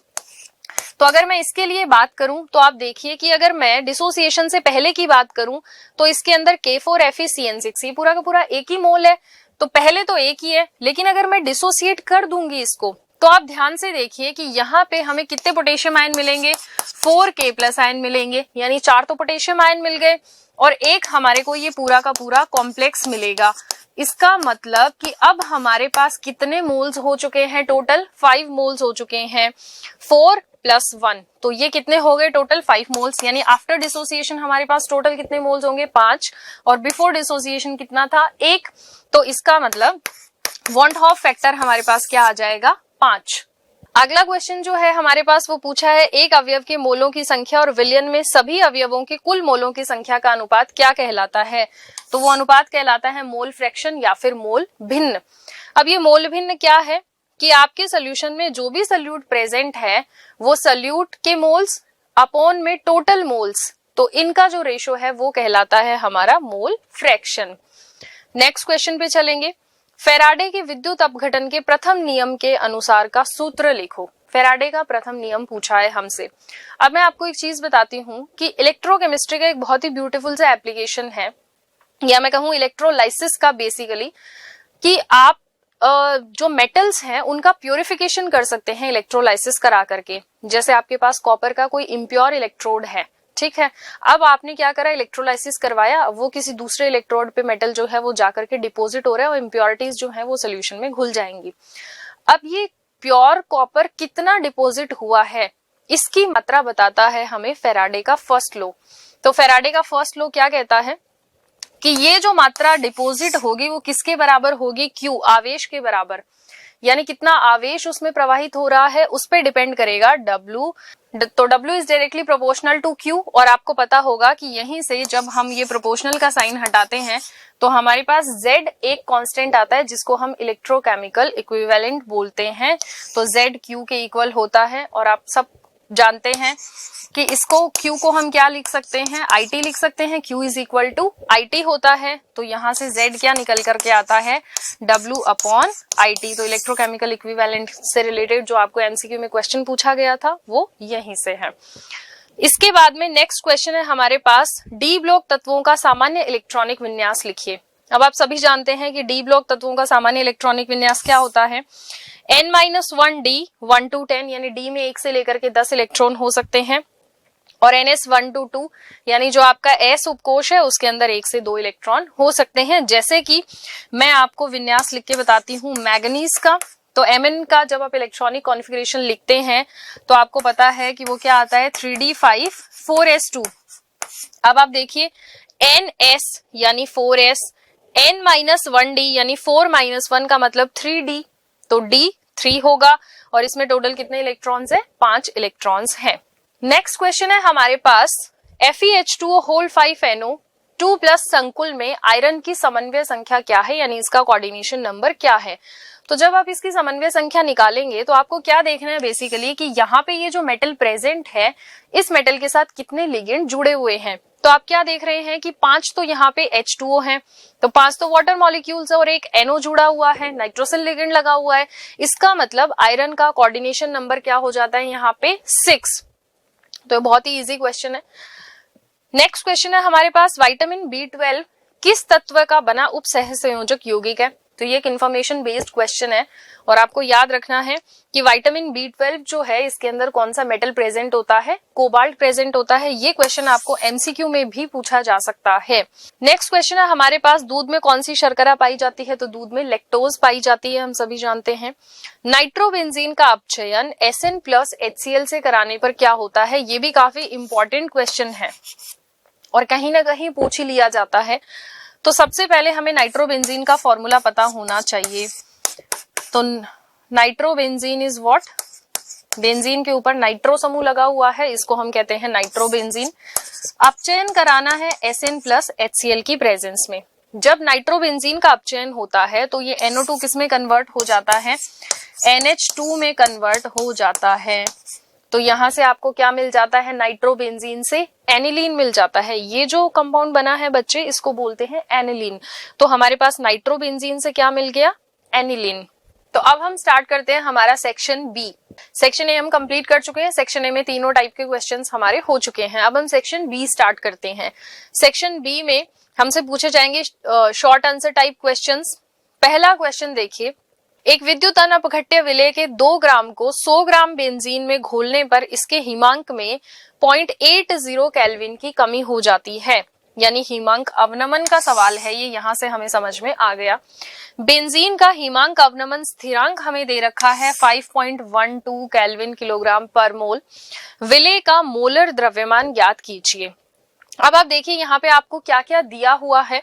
एक विलेय दे रखा है, उसकी मात्रा दे रखी है 2 ग्राम, यानी आपने एक विलायक लिया। विलायक कौन है, बेंजीन है। कितना है विलायक, 100 ग्राम। 100 ग्राम बेंजीन के अंदर आपने 2 ग्राम कोई विलेय मिलाया, और जब आपने विलेय मिलाया तो इसके हिमांक में कितनी कमी हुई, 0.80 केल्विन की कमी हो जाती है। और इसका जो हिमांक अवनमन स्थिरांक है वो भी आपको दे रखा है कितना, 5.12। अब ये पूछ रहा है कि विलेय का मोलर द्रव्यमान ज्ञात कीजिए, यानी ये जो विलेय आपने घोला है 2 ग्राम, इसका मोलर द्रव्यमान कितना है ये हमें पता करना है। तो देखिए इसके लिए हमारे पास फॉर्मूला क्या होता है, Ma is equal to 1000 kF WA upon delta TF WB। अब यहाँ पे ये जो फॉर्मूले में वैल्यूज रखी गई हैं ये क्या है, ये हमें पता होना चाहिए। तो देखो KF क्या है, ये KF जो है हमारा ये हिमांक अवनमन स्थिरांक है, ठीक है। WA क्या है, ये हमारा विलेय का द्रव्यमान है, जितना भी विलेय हमने घोला है। जैसे हमने 2 ग्राम विलेय घोला था 100 ग्राम बेंजीन के अंदर, तो ये विलेय का द्रव्यमान है। डेल्टा TF है हिमांक में अवनमन कितना हुआ, तो वो डेल्टा TF है, और WB क्या है, आपके विलायक का द्रव्यमान WB है। अब आप इसमें वैल्यूज पुट कर दीजिए, तो 1000 इंटू, अब आप देखिए KF की वैल्यू हमें क्या दे रखी थी, 5.12, विलेय का द्रव्यमान कितना है 2 ग्राम्स, अपॉन हिमांक में अवनमन कितना हुआ था 0.80 केल्विन, तो will put this here, and 100 grams क्या था हमारा विलायक का द्रव्यमान। तो जब हम इसको सॉल्व करते हैं तो आंसर हमारे पास आता है 128 ग्राम पर मोल। आप लोग खुद इसका कैलकुलेशन करके देखिएगा। नेक्स्ट क्वेश्चन है हमारे पास, स्थिर क्वाथी मिश्रण क्या होते हैं और ये कितने प्रकार के होते हैं। काफी अच्छा कॉन्सेप्ट है स्थिर क्वाथी मिश्रण, और बच्चे बहुत ही कंफ्यूज रहते हैं इसके बारे में, तो अभी हम पढ़ेंगे। दो या दो से अधिक द्रवों का मिश्रण जिनकी द्रव और वाष्प अवस्था में संघटन समान हो, अर्थात जो अवयवों के संघटन के प्रभावित हुए बिना एक निश्चित ताप पर उबलता है, वो कहलाता है स्थिर क्वथनांक मिश्रण। अब आप यहाँ पे ध्यान दीजिए, निश्चित ताप पर उबलता है, इसका मतलब इसका क्वथनांक जो है, इसका बॉइलिंग पॉइंट है, वो कुछ ना कुछ फिक्स होता होगा। इसके बाद में ये कह रहा है कि इस मिश्रण के अवयवों को प्रभाजी आसवन के द्वारा हम पृथक नहीं कर सकते हैं। ठीक है, और ये जो मिश्रण है यहाँ पूछा गया है कितने प्रकार के होते हैं, तो दिस इज योर आंसर कि ये 2 टाइप्स के होते हैं, न्यूनतम क्वथनांकी स्थिर क्वाथी और उच्चतम क्वथनांकी स्थिर क्वाथी मिश्रण। अब मैं सबसे पहले क्वथनांक की डेफिनेशन से स्टार्ट करती हूँ। तो क्वथनांक की डेफिनेशन आज तक हमने जो पढ़ी है, एक जनरल डेफिनेशन तो हम पढ़ते हैं कि वो ताप जिस पे कोई भी द्रव उबलना शुरू कर देता है, यानी वो जो द्रव है वो लिक्विड से गैसियस स्टेट में जाने लग जाए, वो जो टेम्परेचर होता है उसको हम कहते हैं बॉइलिंग पॉइंट या फिर क्वथनांक। एक और परिभाषा जो इसकी स्टैंडर्ड डेफिनेशन है और बहुत प्यारी डेफिनेशन है, वो ये है कि ऐसा टेम्परेचर जिसपे वाष्प दाब वायुमंडलीय दाब के बराबर हो जाए, वो टेम्परेचर कहलाता है किसी भी सॉल्यूशन के लिए या किसी भी लिक्विड के लिए उसका बॉइलिंग पॉइंट। अब आप देखिए, वाष्प दाब किसके बराबर हो जाए, वायुमंडलीय दाब के बराबर। तो वाष्प दाब क्या होता है, देखिए जब भी आप एनर्जी देते हैं बाहर से, टेम्परेचर बढ़ाते हैं और वो लिक्विड गैस में कन्वर्ट होना शुरू होता है, तो वो जो गैस है, वो जो वाष्प है, वो एक दाब लगाती है उस लिक्विड के ऊपर, उसको बोला जाता है वाष्प दाब। तो जब वो वाष्प दाब का मान वायुमंडलीय दाब के बराबर हो जाता है, तो उस टेम्परेचर को हम कहते हैं क्वथनांक। अब ये कह रहा है कि एक निश्चित ताप पर उबलते हैं, यानी ये जो स्थिर क्वाथी मिश्रण है, इसके नाम से ही समझ आता है स्थिर क्वाथी। स्थिर का मतलब कांस्टेंट, क्वाथी का मतलब इसका जो क्वथनांक है, तो यानी इसका क्वथनांक तो फिक्स है। अब क्वथनांक फिक्स है। अब आप देखिए, इन्होंने एक बहुत इंपॉर्टेंट पॉइंट यहाँ पे लिखा है कि इसे प्रभाजी आसवन के द्वारा आप पृथक नहीं कर सकते हैं, यानी इन्हें अलग नहीं किया जा सकता है। जैसे कि मैं आपको एक एग्जांपल देना चाहती हूँ, 95% एल्कोहल प्लस 5% वाटर का जो मिश्रण होता है, ये मिश्रण हमारा न्यूनतम क्वथनांकी मिश्रण कहलाता है। अब मैं आपको समझाती हूँ इसमें है क्या। आपने एक मिक्सचर बनाया जिसमें 95% एल्कोहल है और 5% इसमें वाटर है। अब आप सभी को पता है कि ये जो वाटर है इसका बॉइलिंग पॉइंट 100 डिग्री सेल्सियस होता है, और जो एल्कोहल है इसका जो बॉइलिंग पॉइंट है वो होता है 78.5 डिग्री सेल्सियस। ठीक हो गई बात। तो एल्कोहल का जो क्वथनांक है वो है 78.5 डिग्री सेल्सियस, और वाटर का जो क्वथनांक है वो है 100 डिग्री सेल्सियस। जब हमने इन दोनों को मिला दिया, एल्कोहल और वाटर को, अब जो हमारे पास सोल्यूशन बना है, जब हम इसका बॉइलिंग पॉइंट देखते हैं तो वो निकल करके आता है 78 डिग्री सेल्सियस। ठीक हो रही है बात, 78 डिग्री सेल्सियस। इसका मतलब पहले तो आप ये देखिए कि बॉइलिंग पॉइंट जो एल्कोहल का था और जो वाटर का था उससे कम बॉइलिंग पॉइंट आया है हमारे नए वाले मिश्रण का, इसलिए इनको बोला जाता है न्यूनतम क्वथनांकी मिश्रण। इसका मतलब क्या हुआ कि अब एल्कोहल और वाटर का जो बॉइलिंग पॉइंट है वो सेम हो गया है और दोनों 78 डिग्री सेल्सियस पे बॉयल होना शुरू हो जाते हैं। एक बहुत इंपॉर्टेंट बात कि स्थिर क्वाथी मिश्रण जो है वो एक निश्चित अनुपात में घटकों को मिलाने पर ही बनते हैं। ऐसा नहीं है कि अंट शंट कुछ भी मिला दिया हमने तो स्थिर क्वाथी मिश्रण बन जाएगा, नहीं। 95% एल्कोहल और 5% वाटर ही लेना है, तभी स्थिर क्वाथी मिश्रण का निर्माण होगा। क्लियर हुई बात। तो ये हमारा बना न्यूनतम क्वथनांकी मिश्रण। इसका मतलब न्यूनतम क्यों बोला, क्योंकि हमने जो घटक लिए हैं एल्कोहल और वाटर, दोनों से ही कम क्वथनांक निकल करके आता है हमारे नए मिश्रण का। अब इस पॉइंट को समझते हैं कि प्रभाजी आसवन द्वारा पृथक क्यों नहीं किया जा सकता है। तो प्रभाजी आसवन होता क्या है? ये एक ऐसा मेथड है जिसमें दो ऐसे लिक्विड्स जो मिसिबल हैं और ऐसे लिक्विड्स लिए गए हैं जिनके क्वथनांक अलग अलग हैं। तो जैसे ही हम टेम्परेचर देना शुरू करते हैं और जिसका क्वथनांक कम होता है वो जल्दी इवेपोरेट हो जाता है और उसको हम सेपरेट कर लेते हैं, और जिसका क्वथनांक ज्यादा है वो बाद में इवेपोरेट होगा, तो उसको भी सेपरेट कर लिया जाता है। लेकिन स्थिर क्वाथी मिश्रण ऐसे होते हैं, अब आप देखिए, आपने मिक्सचर बनाया और मिक्सचर बनाते ही इन दोनों का जो क्वथनांक है वो फिक्स हो गया। अब आप इसको प्रभाजी आसवन के द्वारा अलग नहीं कर पाएंगे, तो ये आपका कहलाता है स्थिर क्वाथी मिश्रण। तो दो या दो से अधिक द्रवों का मिश्रण होता है जिनकी द्रव और वाष्प अवस्था में संगठन समान होता है और संगठन के प्रभावित हुए बिना एक निश्चित ताप पर ये उबलते हैं, इसलिए ये जो हैं ये कहलाते हैं हमारे स्थिर क्वाथी मिश्रण। और प्रभाजी आसवन के द्वारा अलग इन्हें नहीं किया जा सकता है। दो प्रकार के हैं, न्यूनतम और उच्चतम क्वथनांकी मिश्रण। उच्चतम क्वथनांकी में क्या होगा कि आप जो भी घटक लेंगे उनसे कुछ ज्यादा उस मिश्रण का क्वथनांक निकल करके आएगा, लेकिन वो दोनों के लिए सेम होगा, तो इसलिए उसको कहते हैं उच्चतम क्वथनांकी मिश्रण। अब हम चलते हैं नेक्स्ट क्वेश्चन की तरफ। अगला सवाल है, अभिक्रिया 2A + B गिव्स प्रोडक्ट। इसके लिए हमें अवकलन वेग समीकरण लिखनी है, यानी डिफरेंशियल रेट इक्वेशन हमें लिखनी है। अब आप देखिए, 2A + B गिव्स प्रोडक्ट, ये हमें दे रखी है, एक अभिक्रिया दी हुई है। अब आप जब इसके लिए रेट इक्वेशन लिखेंगे तो देखिए, जो भी रिएक्टेंट्स होते हैं इनके लिए जब आप रेट लिखते हैं तो हमेशा माइनस का साइन लगाया जाता है। तो माइनस, यहाँ पे इनके जो भी नंबर ऑफ मोल्स दिए हुए होते हैं उनको हमें लिखना है ऐसे, 1/2 dA/dt is equal to minus, यहाँ पे इसके आगे कुछ नहीं है, मतलब 1 है तो मैं कुछ भी नहीं लिखूंगी, 1/1 लिखने का कोई मतलब नहीं है, तो हम लिखेंगे minus dB/dt is equal to k। ये हमारा रेट कांस्टेंट है। अब आप देखिए, हमारे पास कितने रिएक्टेंट है? 2, A और B। A के कितने मोल्स दे रखे हैं? 2। ये इसकी पावर में जाएंगे तो A का बन जाएगा स्क्वायर और B के पावर में 1 जाएगा तो कुछ नहीं, तो KA²B, ये इसके लिए हो जाएगी हमारी रेट इक्वेशन। देखिए, -1/2 dA/dt is equal to minus dB/dt is equal to KA²B। अगला क्वेश्चन है हमारे पास, कॉपर सल्फेट की पोटेशियम फेरोसाइनाइड के साथ होने वाली अभिक्रिया का समीकरण दीजिए। यहाँ पे एक बात ध्यान दीजिए, आपको लिख के दिया है फेरोसाइनाइड, तो फेरोसाइनाइड और फेरी, यानी फेरो और फेरी में डिफरेंस हमें पता होना चाहिए। तो यहाँ पे ध्यान दीजिए, फेरोसाइनाइड, फेरो हम तब यूज करते हैं जब आयरन की ऑक्सीडेशन स्टेट +2 होती है, और जब भी आयरन की ऑक्सीडेशन स्टेट +3 होती है तब हमेशा फेरी यूज किया जाता है। तो ये रिएक्शन दे रखी है आपको, कॉपर सल्फेट की रिएक्शन पोटेशियम फेरोसाइनाइड के साथ। आप यहाँ से आयरन का ऑक्सीडेशन स्टेट कैलकुलेट कर सकते हैं। देखो 4K+, यानी पोटेशियम पे टोटल चार्ज कितना है? प्लस का 4, मतलब इस कॉम्प्लेक्स पे कितना आएगा? -4। यहाँ पे 6 साइनाइड है, 6 - 4 आयरन की ऑक्सीडेशन स्टेट आएगी +2, इसलिए इसको बोला जा रहा है फेरोसाइनाइड। कॉपर सल्फेट की रिएक्शन होगी इसके साथ, तो आपको क्यूप्रिक फेरोसाइनाइड ये कॉम्प्लेक्स देखने को मिलेगा और साथ में पोटेशियम सल्फेट बनेगा।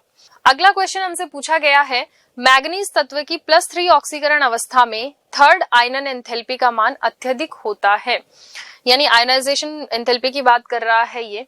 तो आयनन एंथैल्पी क्या है? किसी भी तत्व से इलेक्ट्रॉन बाहर निकालने के लिए जो दी जाने वाली ऊर्जा है उसको हम कहते हैं आयनन एंथैल्पी। अब ये कह रहा है कि इसका तीसरी जो आयनन एंथैल्पी है उसका मान अत्यधिक होता है। सबसे पहले हम Mn का इलेक्ट्रॉनिक कॉन्फ़िगरेशन लिखते हैं, विच इज 3d5 4s2। तो आपको पता है कि पहली आयनन एंथैल्पी यानी फर्स्ट आयनाइजेशन एंथैल्पी या पोटेंशियल क्या होगा? जब इस S में से एक इलेक्ट्रॉन बाहर जाएगा। सेकेंड आयनाइजेशन एंथैल्पी क्या होगी? जब इस S में से दूसरा इलेक्ट्रॉन बाहर जाएगा। अब आप देखिए कि तीसरा इलेक्ट्रॉन D5 अर्धपूरित विन्यास है, तो तीसरा इलेक्ट्रॉन आप कहां से निकालेंगे? 3d5 से, यानी इसका जो अर्धपूरित विन्यास है वो डिस्टर्ब हो जाएगा, तो इसलिए थर्ड आयनाइजेशन एंथैल्पी जो है उसकी वैल्यू हाई होती है। यही यहाँ लिखा हुआ है, थर्ड आयनन विभव में इलेक्ट्रॉन अर्धपूर्ण भरे स्थायी व्यवस्था में से निकालने के कारण ये जो एंथैल्पी है इसकी वैल्यू हाई होती है। अगला क्वेश्चन है हमारे पास, निम्न आयन में संकरण अवस्था, आकृति और चुंबकीय प्रकृति बताइए। संकरण अवस्था का मतलब क्या है? हाइब्रिडाइजेशन बताना है आपको। आकृति का मतलब शेप बताना है, और चुंबकीय प्रकृति का मतलब है आपको ये बताना है कि ये अनुचुंबकीय है या फिर प्रतिचुंबकीय। अब आप देखिए कौन सा आयन दिया गया है आपको, CrNH3 ये आपको आयन दे रखा है। तो अगर मैं Cr3+ की बात करूं, पहले Cr का इलेक्ट्रॉनिक कॉन्फ़िगरेशन लिख लेते हैं, 3d5 4s1 अर्धपूरित दिखाते हैं हम। अब Cr3+ की बात करूं तो 3 इलेक्ट्रॉन निकाल दीजिए यहां से, तो कितने इलेक्ट्रॉन बचेंगे? 3 इलेक्ट्रॉन बचेंगे डी में, 2 इलेक्ट्रॉन डी से और 1 एस से बाहर जा चुका है, तो दिस इज 3d3। अब आप देखिए इसके पास 3 इलेक्ट्रॉन है, तो हम इनको फिल करते हैं। 3 इलेक्ट्रॉन फिल कर दिए डी में, 2 डी हमारे पास खाली हैं, आगे हमारे पास एस खाली है और फिर हमारे पास पी भी खाली है। हमारे पास लिगेंड कितने हैं? 6। एक लिगेंड यहाँ जुड़ेगा, एक यहाँ जुड़ेगा, एक यहाँ, और 3 लिगेंड यहाँ जुड़ेंगे। तो हाइब्रिडाइजेशन हमारे पास क्या हो जाएगा? D2sp3 हाइब्रिडाइजेशन हो जाएगा। D2sp3 हाइब्रिडाइजेशन है, इसका मतलब ज्योमेट्री क्या हो जाएगी? ऑक्टाहेड्रल हो जाएगी, अष्टफलकीय हो जाएगी। और आप यहाँ देखिए कि इसके अंदर अयुग्मित इलेक्ट्रॉन है या नहीं, अयुग्मित इलेक्ट्रॉन उपस्थित है, इसका मतलब ये चुंबकीय प्रकृति इसकी क्या होगी? अनुचुंबकीय रहेगा। तो ये यहाँ लिखा हुआ है CrNH3 में क्रोमियम 3+ आयन के रूप में उपस्थित है। आप देखिए डी में 3 इलेक्ट्रॉन है, D2sp3 हाइब्रिडाइजेशन है और अयुग्मित इलेक्ट्रॉन होने की वजह से इसे अनुचुंबकीय कहा जाता है। अगला क्वेश्चन है हमारे पास, प्रोटीन की विकृतीकरण को एक उदाहरण सहित समझाइए। एक एग्जाम्पल आपको दे रखा है कि अंडे की सफेदी में गोलाकार और घुलनशील एल्ब्यूमिन प्रोटीन होती है। जब इसे प्रबल अम्ल या क्षार के साथ मिलाकर गर्म करते हैं तो इसका स्कंदन हो जाता है और ये प्रोटीन विकृत होकर ठोस अवस्था में बदल जाती है। आपको पता है कि प्रोटीन्स जो है वो किससे मिलकर के बनते हैं? अमीनो एसिड से मिलकर के बनते हैं। तो प्रोटीन का डीनेचुरेशन होना, यानी वो जो पेप्टाइड बॉन्ड अभी आपने थोड़ी देर पहले देखे थे, पेप्टाइड बॉन्ड्स के थ्रू बहुत सारे अमीनो एसिड आपस में जुड़ करके प्रोटीन का फॉर्मेशन करते हैं, वो पेप्टाइड बॉन्ड्स डेफिनेटली ब्रेक हो जाते हैं उनके बीच से, और जो प्रोटीन है वो किस में बदल जाता है? अमीनो एसिड में बदल जाता है। तो प्रोटीन का जो विकृतीकरण है वो 3 तरीकों से किया जा सकता है बेसिकली। या तो आप हीट दे दीजिए बहुत ज्यादा प्रोटीन को, तब उसका डीनेचुरेशन हो जाता है, या फिर आप उसको विग्रेसली शेक कीजिए, यानी बहुत ज्यादा अगर आप उसको शेक करेंगे तब भी प्रोटीन का डीनेचुरेशन हो जाता है, या फिर आप उसे एसिड या बेस के साथ ट्रीट कर सकते हैं। तो ये भी प्रोटीन के डीनेचुरेशन का एक तरीका है। एग्जाम्पल क्या दे रखा है? अंडा। अब आपने देखा होगा कि एग जो है वो पहले तो लिक्विड फॉर्म में होता है, एग के अंदर का जो प्रोटीन है वो लिक्विड होता है, लेकिन जब आप उसको बॉईल करते हैं तो प्रोटीन डीनेचर हो गया और अब जो प्रोटीन है वो अमीनो एसिड में कन्वर्ट हो चुका है, इसलिए वो जो प्रोटीन है उसका स्कंदन हो गया और वो किस में बदल जाता है? ठोस अवस्था में बदल जाता है। Now move on to the next question. Tollens अभिकर्मक द्वारा एल्डिहाइड और कीटोन में विभेद कैसे करेंगे? तो टॉलिन्स रिएजेंट जो है एल्डिहाइड्स और कीटोन में डिफरेंस करने के काम में आता है। ये एल्डिहाइड्स का तो ऑक्सीडेशन करा देता है, लेकिन कीटोन्स का ऑक्सीडेशन नहीं करवा पाता है, क्योंकि एक माइल्ड ऑक्सीडाइजिंग एजेंट होता है टॉलिन्स रिएजेंट। एल्डिहाइड टॉलिन अभिकर्मक के साथ रजत दर्पण परीक्षण देता है, जबकि कीटोन नहीं देता है। तो एल्डिहाइड्स का ऑक्सीडेशन करवाते हैं टॉलिन्स रिएजेंट, याद रखना, कीटोन्स का ऑक्सीडेशन नहीं करवाते हैं। अब ये टॉलिन्स रिएजेंट है क्या? टॉलिन्स रिएजेंट होते हैं अमोनिएटेड सिल्वर नाइट्रेट। तो अमोनिएटेड सिल्वर नाइट्रेट होते हैं टॉलिन्स रिएजेंट। आपको यहाँ पे एक कॉम्प्लेक्स लिख के दे रखा है AgNH3 एक्चुअल में सिल्वर नाइट्रेट और अमोनियम हाइड्रोक्साइड के रिएक्शन से ये कॉम्प्लेक्स बनता है हमारे पास डायमीन सिल्वर हाइड्रोक्साइड। क्लियर है? यहाँ पे आपको ध्यान देने वाली बात यह है कि Ag का ऑक्सीडेशन स्टेट है +1। अब आप देखिए रिएक्शन होने के बाद एल्डिहाइड कन्वर्ट हो चुका है किसमें? कार्बोक्सिलिक एसिड में, और ये जो Ag+ था ये चला गया है सिल्वर में, यानी कि ऑक्सीडेशन किसका हुआ? एल्डिहाइड का। रिडक्शन किसका हुआ? Ag का। Ag+ से चला गया है Ag0 में, यानी इसका हो गया है यहाँ पे रिडक्शन। साथ में अमोनिया गैस रिलीज होती है और वाटर निकलता है। तो ये था हमारा टॉलिन्स रिएजेंट। तो टॉलिन्स रिएजेंट एल्डिहाइड्स के साथ रिएक्शन देता है। अब ये जो यहाँ पे रजत दर्पण परीक्षण दिया हुआ है इसको समझते हैं। देखिए Ag+ से किस में गया? Ag में, यानी ये जो सिल्वर है ये हमारे पास यहाँ पे बनने लग गया है। अब जिस भी टेस्ट ट्यूब में ये टेस्ट कंडक्ट कर रहे हैं वहां क्या होगा, ये जो सिल्वर है ये इसके कोनों पर डिपॉजिट होना शुरू हो जाएगा, और जब ये सिल्वर यहाँ कोनों पे डिपॉजिट होना शुरू हो जाएगा और आप इस टेस्ट ट्यूब में झांकेंगे, खुद की जो इमेज है उसके अंदर वो दिखाई देगी।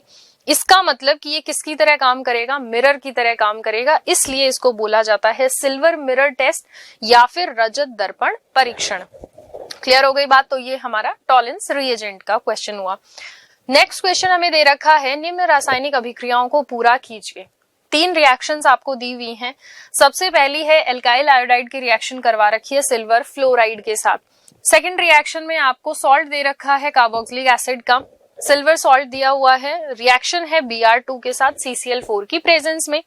और थर्ड रिएक्शन में आपको एल्काइल हैलाइड या मैं कहूं एल्काइल क्लोराइड दे रखा है और रिएक्शन करवा रखी है एल्कोहलिक KOH के साथ। हमें इन तीनों रिएक्शंस के प्रोडक्ट बताने हैं। तो चलिए, फर्स्ट रिएक्शन जो है इसके अंदर Ri और AgF आपस में रिएक्शन करके क्या बना रहे हैं, RF, यानी एल्काइल फ्लोराइड बनाने का मेथड है ये, और साथ में AgI हमारे पास बनता है। तो एल्काइल फ्लोराइड बनाने का मेथड है ये। अब आप देखिए इस रिएक्शन का जो नाम है, इस रिएक्शन को ये जो रिएक्शन है इसे बोला जाता है स्वार्ट्ज रिएक्शन।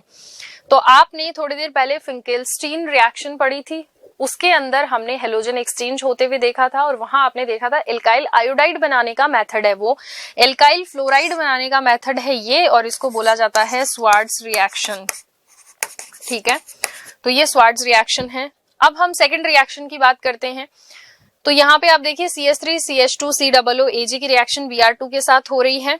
तो यहाँ से CH3CH2Br यानी एल्काइल ब्रोमाइड आपको मिलता है, साथ में AgBr का सॉल्ट मिलता है और CO2 गैस रिलीज हो जाती है। ये जो रिएक्शन है इसको हुन्स-डीकर बोरोडिन रिएक्शन भी कहा जाता है। थर्ड जो रिएक्शन है ये तो आप सबको आनी ही चाहिए, एल्काइल क्लोराइड की रिएक्शन एल्कोहलिक KOH के साथ करवा रखी है। आपको पता है कि एल्कोहलिक KOH का फंक्शन क्या होता है, -HX। इसका मतलब क्या है कि जिस भी कार्बन पे हेलोजन जुड़ा हुआ है उसके जस्ट बाजू वाले कार्बन से एक हाइड्रोजन और ये वाले कार्बन से एक हेलोजन बाहर निकल जाता है और ये किस में कन्वर्ट हो जाता है, एल्कीन में कन्वर्ट हो जाता है। अगर यहाँ पे एल्कोहलिक KOH की जगह अगर आपने एक्वस KOH यूज करा होता तो आपको क्या देखने को मिलता, Cl की जगह एक OH लग जाता। इसका मतलब न्यूक्लियोफिलिक सब्स्टिट्यूशन रिएक्शन हो जाती। तो एल्कोहलिक KOH और एक्वस KOH में जो डिफरेंस है वो आपको ध्यान में रखना है। तो थर्ड रिएक्शन में हमें क्या मिलेगी, एल्कीन मिलेगी, मतलब यहाँ 3 कार्बन है तो प्रोपीन आपको मिल जाएगी। अगला क्वेश्चन है हमारे पास, यहाँ पे भी 3 रिएक्शंस दी हुई हैं और हमें इनके प्रोडक्ट लिखने हैं। तो फर्स्ट रिएक्शन देखिए, CH3Cl यानी एल्काइल क्लोराइड के रिएक्शन किसके साथ है, सिल्वर साइनाइड के साथ है, और यहां से हमें क्या मिलता है, आइसोसाइनाइड मिलता है। तो मिथाइल आइसोसाइनाइड बनाने का मेथड है ये। सेकेंड रिएक्शन जो हमें दे रखी है वो है एल्काइल ब्रोमाइड की KNO2 के साथ रिएक्शन, और आप देखिए कि यहाँ से हमको क्या मिल रहा है, इथाइल नाइट्राइट मिल रहा है ONO, साथ में KBr बाहर निकल जाता है। ध्यान देने वाली बात ये है कि आपको यहाँ पे Br हटा करके NO2 नहीं जोड़ना है। एक्चुअल में ये कहाँ से जुड़ता है, ऑक्सीजन से जुड़ता है, तो ONO बनता है। यहाँ पे भी CN नहीं जुड़ता, नाइट्रोजन से ये जो है कार्बन इसके साथ जुड़ता है, तो वहां पे आइसोसाइनाइड मिलता है और यहाँ पे हमको इथाइल नाइट्राइट मिलता है। इसके बाद में जो थर्ड रिएक्शन है उसके अंदर आपको दे रखा है एनिलीन। रिएक्शन किसके साथ करा रखी है, NaNO2 प्लस HCl के साथ करा रखी है। अब आपको पता है कि जब भी NaNO2 के साथ रिएक्शन होगी किसकी, NH2 की, तो यहां से हमेशा आपको डाइएजोनियम सॉल्ट मिलेगा। इस रिएक्शन को तो आप बिल्कुल अपने दिमाग में बिठा लीजिए कि जब भी इस तरीके की अमीन की रिएक्शन, जैसे ये एरोमेटिक अमीन है इसको हम एनिलीन बोलते हैं, तो अमीन कोई भी टाइप का हो NaNO2 प्लस HCl के साथ इसकी रिएक्शन होगी तो आपको मिलेगा डाइएजोनियम क्लोराइड। इसके बाद में सेकंड स्टेप में क्या कर रखा है, कॉपर के सॉल्ट के साथ रिएक्शन करवा रखी है और यहां से आपको मिल रहा है ब्रोमोबेंजीन। एक्चुअल में ये भी एक नेम रिएक्शन है, सैंडमेयर रिएक्शन बोला जाता है इसको। तो ये सैंडमेयर रिएक्शन है जिसमें डाइएजोनियम सॉल्ट जो है वो किस में कन्वर्ट हो जाता है, हैलाइड बेंजीन में कन्वर्ट हो जाता है, हेलो बेंजीन में कन्वर्ट हो जाता है। ठीक है, तो ये हमारी थर्ड रिएक्शन कंप्लीट होती है। नेक्स्ट क्वेश्चन है हमारे पास, क्लोरोबेंजीन से फिनॉल बनाने की रासायनिक अभिक्रिया लिखिए। क्लोरोबेंजीन से फिनॉल डाउ प्रोसेस के द्वारा बनाया जाता है। तो ये डाउस प्रोसेस है, इसको आप ध्यान रखना। डाउस प्रोसेस क्या कहता है, क्लोरोबेंजीन की रिएक्शन करानी है आपको NaOH के साथ। इसका टेम्परेचर और प्रेशर जो है वो बहुत स्पेसिफिक है, इसको ध्यान रखना। 623 केल्विन टेम्परेचर है और 300 एटमॉस्फेरिक यहाँ पे प्रेशर है। तो इसकी जब हम रिएक्शन करवाते हैं तो हमें एक फिनॉक्साइड आयन मिलता है। फिनॉक्साइड आयन को आगे जब हम HCl के साथ ट्रीट कराते हैं तो यहाँ से NaCl बाहर निकल जाता है और हमें मिलता है फिनोल। यहां से डायरेक्ट आपको फिनोल नहीं बनाना है, पहले बनेगा फिनॉक्साइड आयन। फिनॉक्साइड आयन की रिएक्शन HCl से कराएंगे या एसिडिक मीडियम देंगे, H+ लिखा हुआ आ जाए या H+ in the presence of water लिखा आ जाए, कुछ भी एसिडिक मीडियम अगर आपको दिया हुआ है तो फिर आप यहां से आगे फिनोल बनाएंगे। तो ये जो है ये इंडस्ट्रियल प्रोसेस है फिनोल बनाने का। डाउस प्रोसेस जो है इसका मतलब आप समझ सकते हैं ये इकोनॉमिकली फेवरेबल है, इसीलिए इंडस्ट्रियल प्रोसेस ये है। नेक्स्ट क्वेश्चन है हमारे पास, निम्नलिखित अभिक्रियाओं के समीकरण दीजिए। पहली रिएक्शन में पूछ रखी है कैनिजारो रिएक्शन और दूसरी पूछ रखी है रॉजनमुंड रिएक्शन या अपचयन। अब आप देखो, कैनिजारो अभिक्रिया हमेशा वो कंपाउंड दर्शाते हैं जिनके पास अल्फा हाइड्रोजन एब्सेंट होता है, यानी अल्फा हाइड्रोजन नहीं होता है। तो देखिए ये आपको दे रखा है फॉर्मेल्डिहाइड, ऐसे हमें 2 मॉलिक्यूल लेने हैं फॉर्मेल्डिहाइड के। बेसिक मीडियम में रिएक्शन होती है तो पहली चीज कैनिजारो के बारे में क्या याद रखेंगे आप लोग कि ये हमेशा वहां होगी जहां अल्फा हाइड्रोजन एब्सेंट होगा। आप देखिए ये वाले कार्बन के पास में तो कोई कार्बन ही नहीं है, अल्फा हाइड्रोजन तो होने की कोई चांस ही नहीं है। अगर होता भी और अगर उसमें अल्फा हाइड्रोजन प्रेजेंट होता तो कैनिजारो रिएक्शन शो नहीं करता। तो अल्फा हाइड्रोजन एब्सेंट होना चाहिए। दूसरा, रिएक्शन हमेशा बेसिक मीडियम में होती है। 2 मॉलिक्यूल आपस में रिएक्ट करते हैं, एक का ऑक्सीडेशन होता है और एक का रिडक्शन होता है।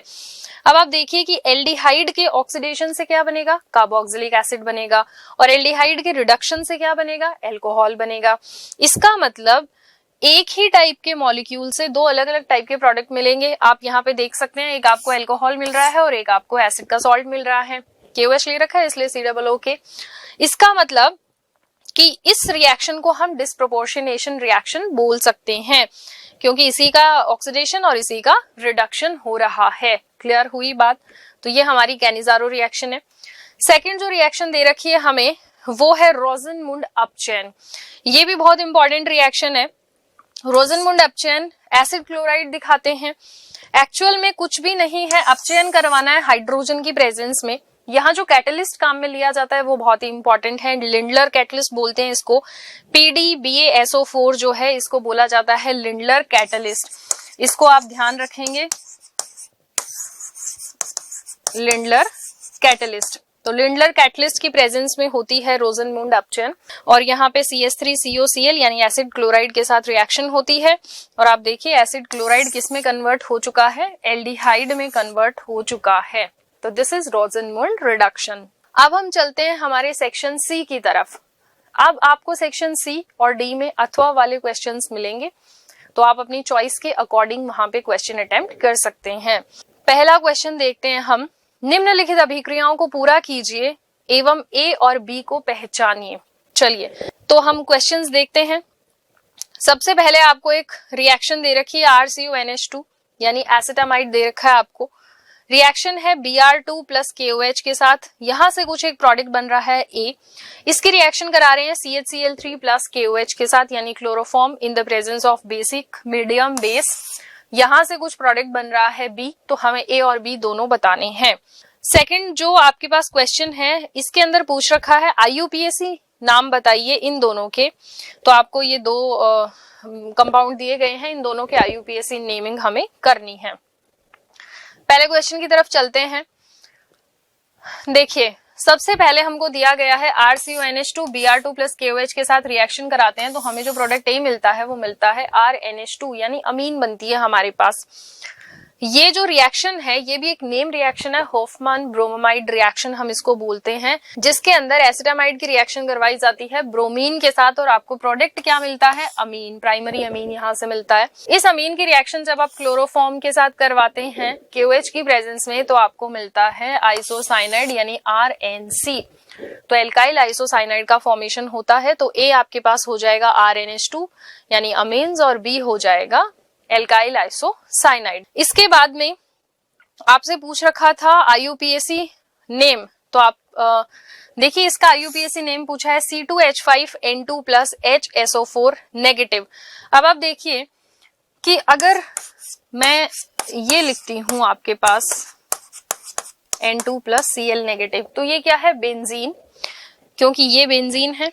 इसके एक हाइड्रोजन को प्रतिस्थापित करके यहाँ पे N2Cl लगाया गया है। N2 मतलब डाईएजो, नाइट्रोजन को हम एजो बोलते हैं, तो ये डाईएजो, और यहाँ पे क्लोराइड, तो इसका नाम क्या बनता है, बेंजीन डाईअजोनियम क्लोराइड।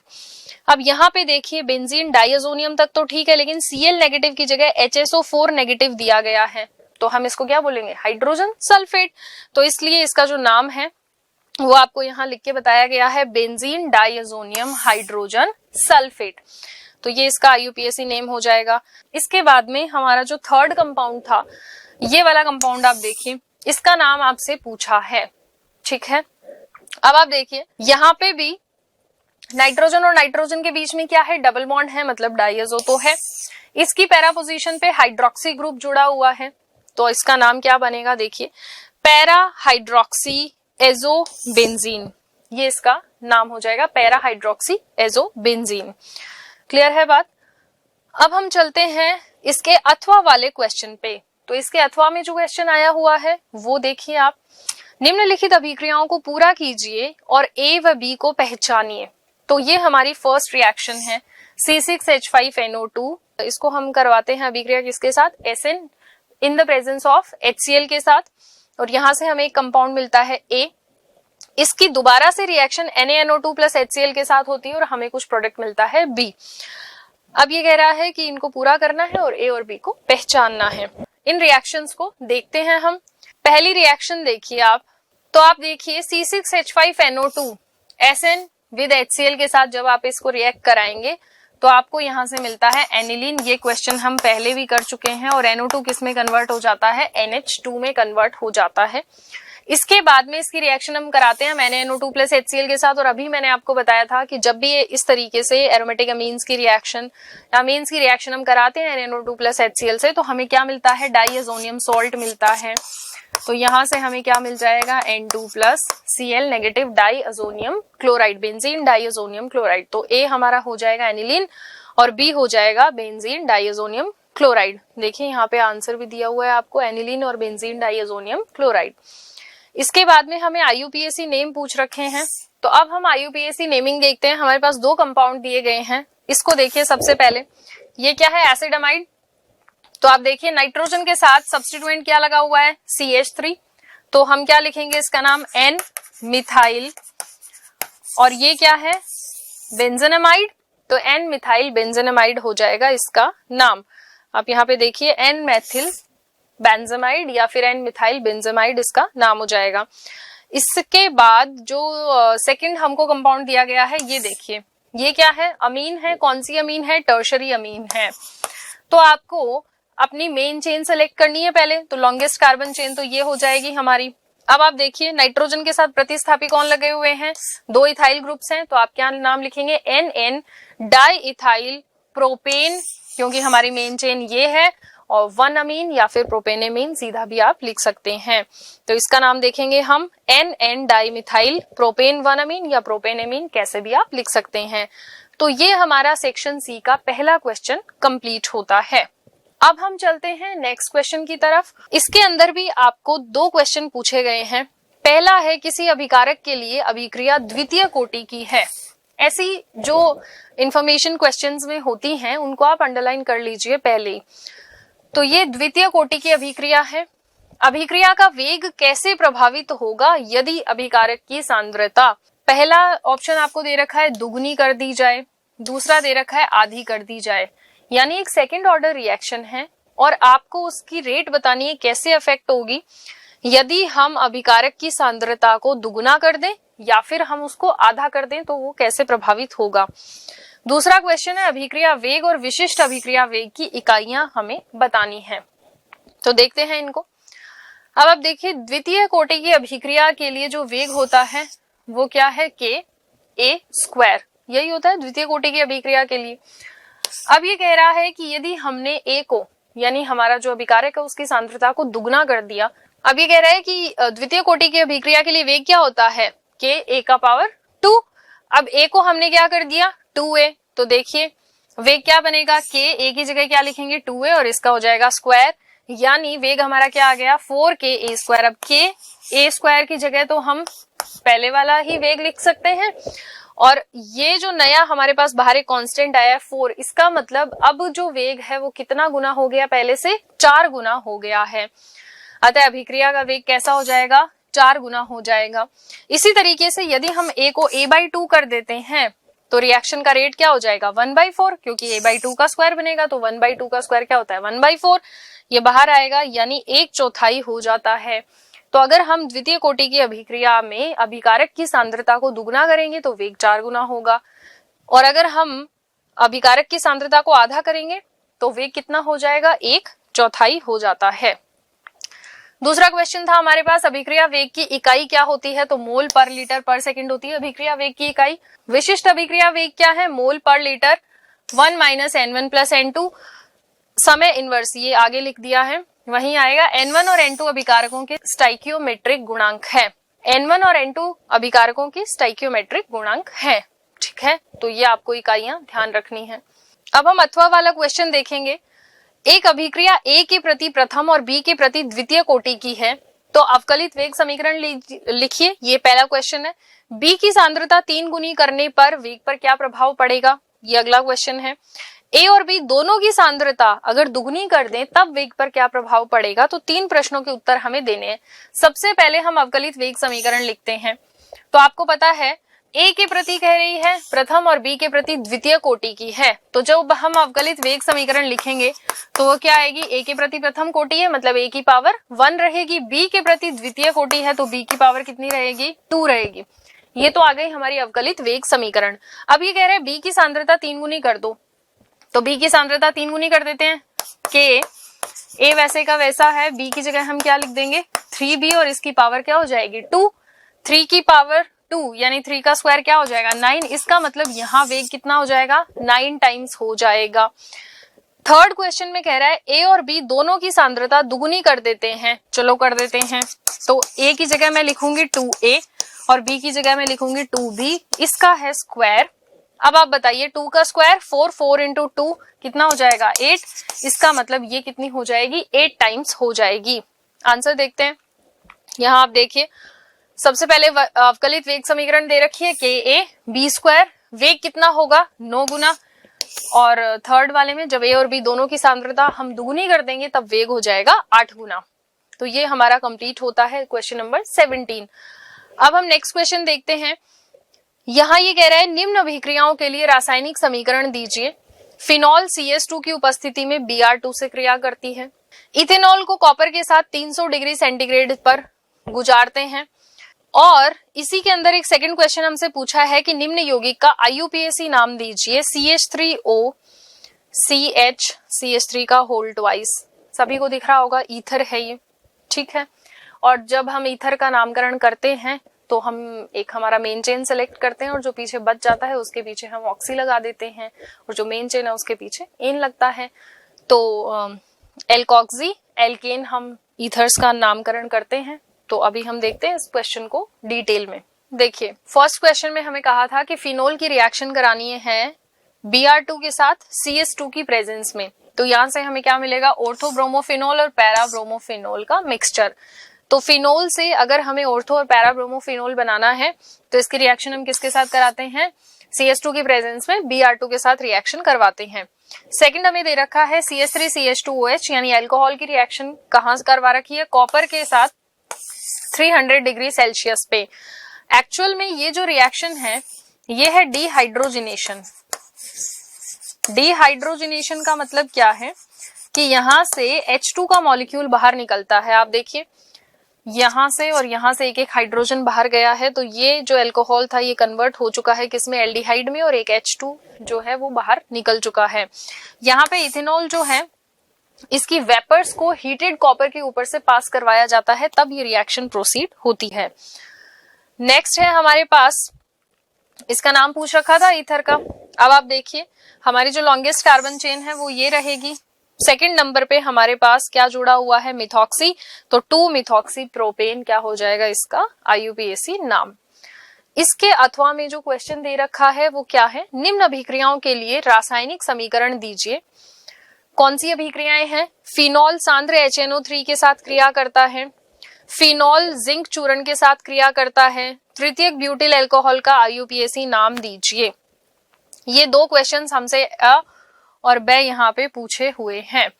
तो देखिए सबसे पहला क्वेश्चन है हमारा कि फिनॉल कंसंट्रेटेड HNO3 और H2SO4 के साथ रिएक्शन करता है, तो यहां से हमें मिलता है पिक्रिक एसिड, यानी इस फिनॉल की जो ऑर्थो और ये वाली जो पैरा पोजीशन है इन तीनों पे कौन लग जाता है, NO2 समूह लग जाता है। इसको बोलते हैं हम पिक्रिक एसिड। ये एक ऐसा एसिड है जिसमें कोई भी कार्बोक्सिलिक ग्रुप नहीं है, लेकिन फिर भी इसको एसिड कहा जाता है। इसके अंदर 3 नाइट्रो समूह और 1 OH समूह पाया जाता है। इसका IUPAC नाम है 2,4,6 ट्राई नाइट्रोफिनॉल, तो ये इसका IUPAC नाम है। अगर मैं फिनॉल की बात करूं तो आपको पता है कि फिनॉल में जो OH समूह है इसके पास लोन पेयर्स प्रेजेंट है, यानी ये अपना +M प्रभाव रखता है, +M या +R प्रभाव रखता है। इसकी वजह से ये अपने जो इलेक्ट्रॉन्स है वो रिंग में भेजता है, और आपको पता है कि जब ये अपने इलेक्ट्रॉन्स रिंग में भेजेगा तो ये वाली जो पोजीशंस हैं, जो ऑर्थो पोजीशन है और जो पैरा पोजीशन है, यहाँ पे क्या आएगा, नेगेटिव चार्ज आएगा। ये डबल बॉन्ड के इलेक्ट्रॉन यहाँ शिफ्ट होंगे तो यहाँ नेगेटिव, फिर आगे ये यहाँ शिफ्ट होंगे तो यहाँ नेगेटिव, और ये यहाँ शिफ्ट होंगे तो यहाँ नेगेटिव चार्ज आएगा। तो ऑर्थो पोजीशन, दोनों ऑर्थो पोजीशंस पे और एक पैरा पोजीशन पे नेगेटिव चार्ज आ रहा है। आपको पता है कि जब हम इसके साथ रिएक्शन कराते हैं तो यहाँ से जो इलेक्ट्रोफाइल जनरेट होता है वो NO2+ होता है, यानी कि ये जो हमारी बेंजीन है ये इलेक्ट्रॉन रिच होने के कारण किसकी तरह बिहेव करती है, एक न्यूक्लियोफाइल की तरह बिहेव करती है, और यहाँ से जो हमारा इलेक्ट्रोफाइल जनरेट हुआ है NO2+, उसके ऊपर अटैक करती है। तो NO2+ जो है वो यहाँ आकर के जुड़ता है। लेकिन अगर आप ये HNO3 कंसंट्रेटेड लेते हैं तो इसकी ऑर्थो और पैरा तीनों पोजीशंस ऑक्यूपाई होती हैं। लेकिन अगर आप डाइल्यूट HNO3 लेते हैं तो आपको ऑर्थो या फिर पैरा वाला प्रोडक्ट देखने को मिलता है। क्लियर है। लास्ट रिएक्शन हमें दे रखी है C6H5OH प्लस जिंक। इसके साथ जब हम गर्म करते हैं तो हमें क्या मिलता है, बेंजीन मिलता है और साथ में जिंक ऑक्साइड मिलता है। तो ये भी काइंड ऑफ रिएक्शन है। इसके बाद हमसे पूछा गया था तृतीयक ब्यूटिल अल्कोहल का नाम। तो तृतीयक ब्यूटिल अल्कोहल है क्या? ये तृतीयक ब्यूटिल अल्कोहल का स्ट्रक्चरल फॉर्मूला है। एक कार्बन के साथ 3-3 CH3 समूह लगे हुए हैं और एक OH समूह है। इसे कहा जाता है तृतीयक ब्यूटिल अल्कोहल। और इसका IUPAC नाम आप नंबरिंग कर लीजिए, कहीं से भी 3 कार्बन ही निकलेंगे। सेकंड पे देखिए आप क्या जुड़ा हुआ है, पोजीशन, सेकंड पोजीशन पे क्या जुड़ा हुआ है, मिथाइल एज अ सब्स्टिट्यूएंट। तो हम पहले उसका नाम लिखेंगे 2-मिथाइल 2-प्रोपेनॉल। तो ये इसका हो जाएगा IUPAC नेम। तो अब हम आ जाते हैं सेक्शन डी में। यहाँ हमें ऐसे टाइप क्वेश्चंस देखने को मिलेंगे।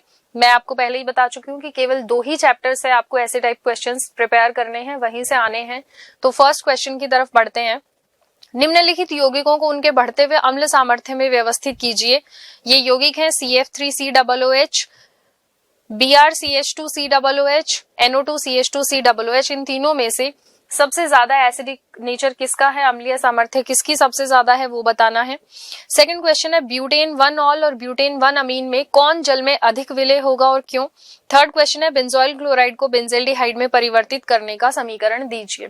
थर्ड क्वेश्चन वैसे हम अभी पीछे करके आ चुके हैं, तो वैसे आपको इसका आंसर पता होना चाहिए, पर एक बार और हम यहाँ देख लेंगे। पहला क्वेश्चन देखिए आप, इनका जो एसिडिक नेचर का ऑर्डर है वो ये है। सबसे ज्यादा एसिडिक कौन होगा, CF3COOH। रीजन क्या है, फ्लोरीन का हाई इलेक्ट्रोनेगेटिव इफेक्ट लगता है -I, और एक कार्बन से 3-3 फ्लोरीन लगे हुए हैं तो उनका बहुत ज्यादा स्ट्रॉन्ग -I इफेक्ट लगता है। यहाँ जो NO2 है, आप लोगों के दिमाग में ऐसा रहता है कि NO2 का -M इफेक्ट लगता है, बट -M तब लगता जब ये रेजोनेंस में जाता। बीच में एक CH2 आने की वजह से यहाँ रेजोनेंस नहीं हो रहा है, तो यहाँ पे भी NO2 का -I इफेक्ट ही लगेगा, which is less than CF3। और यहाँ Br का भी क्या लग रहा है, -I इफेक्ट लग रहा है। यहाँ 3-3 हेलोजन होने की वजह से इसका -I इफेक्ट बहुत ज्यादा हो जाता है, जबकि यहाँ पे एक ही हेलोजन है, तो सबसे ज्यादा एसिडिक हो जाएगा CF3COOH, then NO2 and then आएगा हमारा Br। आगे चलते हैं हम। हमसे पूछा था कि ब्यूटेन 1 ऑल और अमीन में से ज्यादा घुलनशील कौन होगा? तो जल में अधिक विलेय कौन है? Butane 1 all. रीजन क्या है? क्योंकि यहाँ पे ऑक्सीजन की विद्युत ऋणता नाइट्रोजन से ज्यादा होती है, इसलिए ब्यूटेनॉल में जो हाइड्रोजन बंध है वो प्रबल होते हैं, इसलिए ये जल में विलेय हो जाता है। थर्ड क्वेश्चन था हमारे पास कि हमें किसको बनाना था? बेंजिल्डिहाइड का फॉर्मेशन करना था, यानी हमें रिडक्शन कराना था किसका? बेंजोइल क्लोराइड का। और आपने अभी अभी रोजेनमुंड रिएक्शन पढ़ी थी जहां पे लिंडलर कैटलिस्ट की हमने बात करी थी। पैलेडियम प्लस BaSO4 को लिंडलर कैटलिस्ट बोला जाता है। बेंजोइल क्लोराइड की रिएक्शन हाइड्रोजन के साथ कराते हैं हम, और हमें किसका फॉर्मेशन होता है? यहाँ पे हमारे पास बेंजिल्डिहाइड का फॉर्मेशन होता है। तो ये हमारे पास थर्ड क्वेश्चन कंप्लीट हुआ इसका। नेक्स्ट जो हमारे पास क्वेश्चन था लास्ट का, वो क्वेश्चन था एसिटिल क्लोराइड और डाईमेथिल कैडमियम के मध्य अभिक्रिया का समीकरण दीजिए। तो ये वाला क्वेश्चन हम देखते हैं।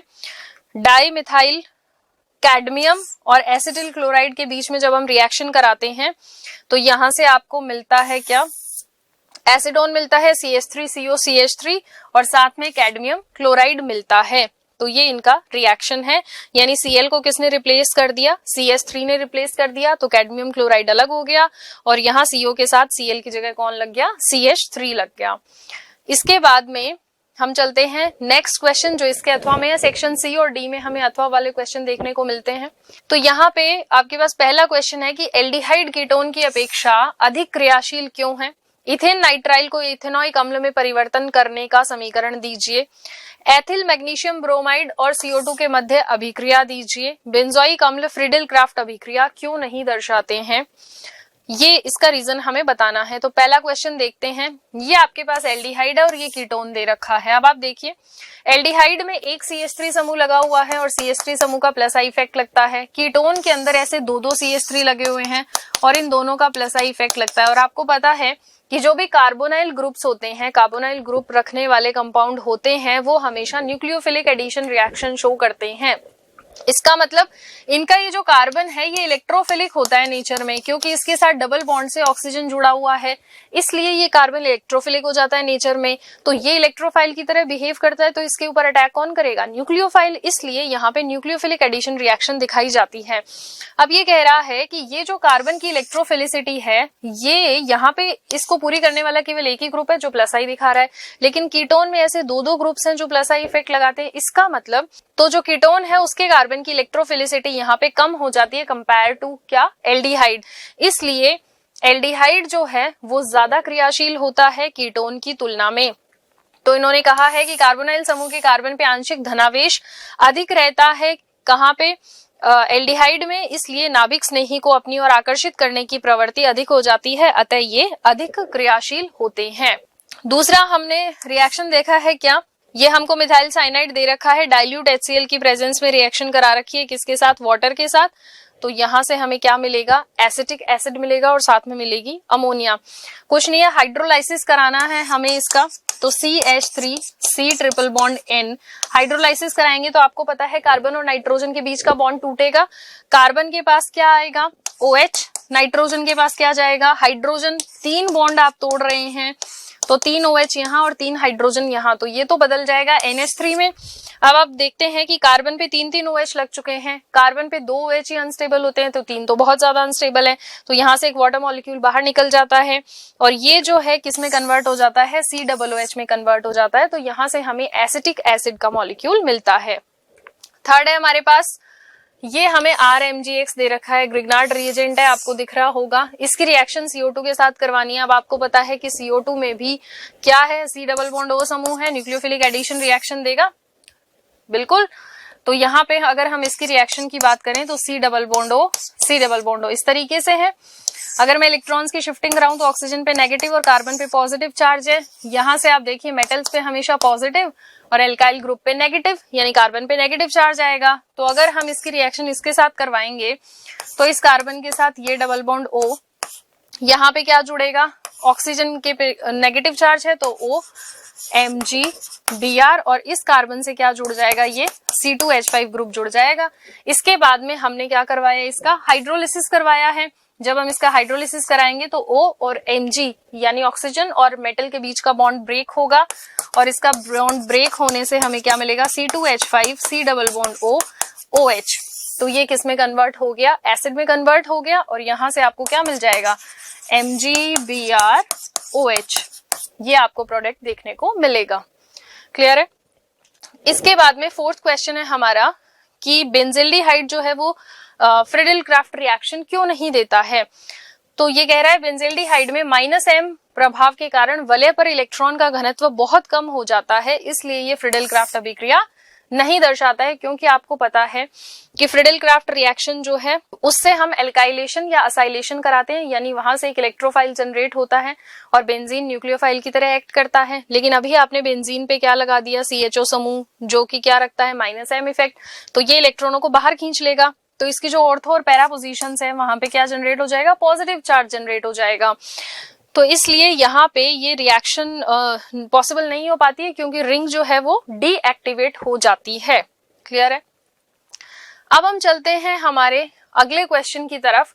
ये कह रहा है कि विद्युत रासायनिक सेल दो धातु इलेक्ट्रोडों जिंक और Ag से मिलकर के बना है, जिंक और सिल्वर से मिलकर के बना है, जिनके मानक अपचयन विभव के मान दे रखे हैं क्रमशः -0.76 और 0.80 वोल्ट।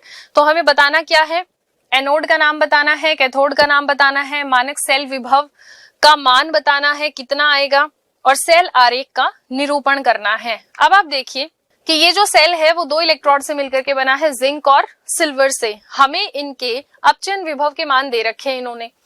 आपने स्पेक्ट्रोकेमिकल सीरीज पढ़ी होगी, वो भी स्टैंडर्ड रिडक्शन पोटेंशियल की वैल्यूज के आधार पर बनाई गई हैं, और आपने देखा होगा कि उसमें मेटल सबसे ऊपर आते हैं और उनके लिए स्टैंडर्ड रिडक्शन पोटेंशियल की वैल्यू हाईली नेगेटिव होती है।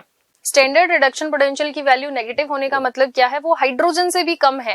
हाइड्रोजन के लिए 0 होती है, तो वो उससे भी कम है। इसका मतलब कि उनकी रिडक्शन करवाने की बजाय खुद का ऑक्सीडेशन करवाने की टेंडेंसी ज्यादा होती है। और आप जानते भी हैं कि मेटल्स अपना इलेक्ट्रॉन तुरंत त्याग देती हैं। तो यहाँ पे जिसका भी आपको पोटेंशियल नेगेटिव में दिख रहा है रिडक्शन पोटेंशियल, इसका मतलब वो किसकी तरह काम कर रहा है, एनोड की तरह, क्योंकि वो खुद का ऑक्सीडेशन करा रहा होगा। और जिसका आपको पॉजिटिव में दिख रहा है वो किसकी तरह काम कर रहा है, कैथोड की तरह। तो हमारा एनोड किसका हो जाएगा, जिंक का, क्योंकि इसने लिख के दिया है कि क्रमशः जिंक पहले आया था, तो जिंक का ये मान है और Ag का ये है। तो एनोड किसका हो जाएगा, जिंक का, कैथोड किसका हो जाएगा, सिल्वर का। अब ये हमसे सेल विभव का मान पूछ रहा है, तो इसका फॉर्मूला क्या होता है, E nought cell is equal to E nought cathode minus E nought anode. E nought cathode की वैल्यू क्या है, कैथोड किसका था, Ag का, वैल्यू क्या है 0.80 माइनस E नोट एनोड की वैल्यू तो पहले से ही नेगेटिव में है, तो ये दोनों आपस में जुड़ जाएंगे और ओवरऑल आपके पास E नोट सेल की वैल्यू क्या आ जाएगी, 1.56 वोल्ट। अब हमसे पूछा है सेल आरेख, तो आप देखिए कि ये हमने बना करके दिखाया है, जिंक से जिंक 2+ और Ag2+ से Ag। तो एनोड पे ऑक्सीडेशन हो रहा है, तो जिंक का एनोड था, तो जिंक किस में जा रहा है, जिंक 2+ में। सिल्वर पे क्या हो रहा है, रिडक्शन, सिल्वर का रिडक्शन हो रहा है, तो इसका कैथोड था, तो Ag2+ किस में कन्वर्ट हो रहा है, Ag में कन्वर्ट हो रहा है।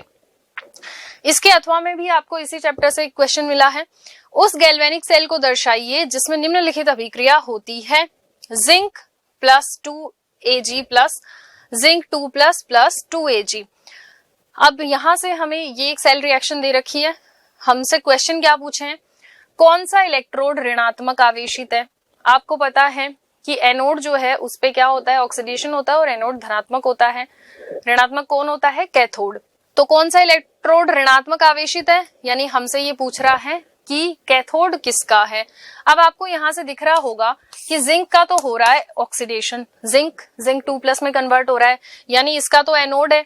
Ag+ किस में जा रहा है, Ag में जा रहा है, इसका मतलब ये किस में कन्वर्ट हो रहा है, इसका क्या हो रहा है, रिडक्शन हो रहा है। तो Ag+ Ag में बदल रहा है, मतलब इसका हो रहा है रिडक्शन। इसका मतलब कैथोड किसका है, सिल्वर का। तो ये पूछ रहा है कौन सा इलेक्ट्रोड ऋणात्मक आवेशित है, तो कौन सा है वो इलेक्ट्रोड, सिल्वर का, यानी Ag। सेल में विद्युत धारा के वाहक कौन है, देखो विद्युत धारा के वाहक इलेक्ट्रॉन्स हैं।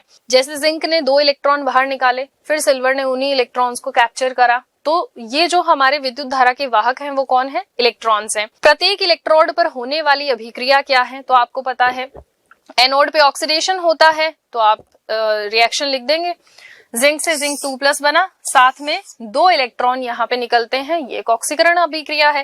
कैथोड पे 2 Ag+ + 2 इलेक्ट्रॉन, और ये किस में बदल जाता है, 2 Ag में। तो यहाँ इलेक्ट्रॉन कैप्चर हुए, तो इसका मतलब ये क्या है, अपचयन है। ठीक है, तो ये हमारे सारे क्वेश्चंस कंप्लीट होते हैं, हमारा मॉडल पेपर जो है वो कंप्लीट होता है. But still if you have any doubt in any question, you can ask in comment section. Thank you.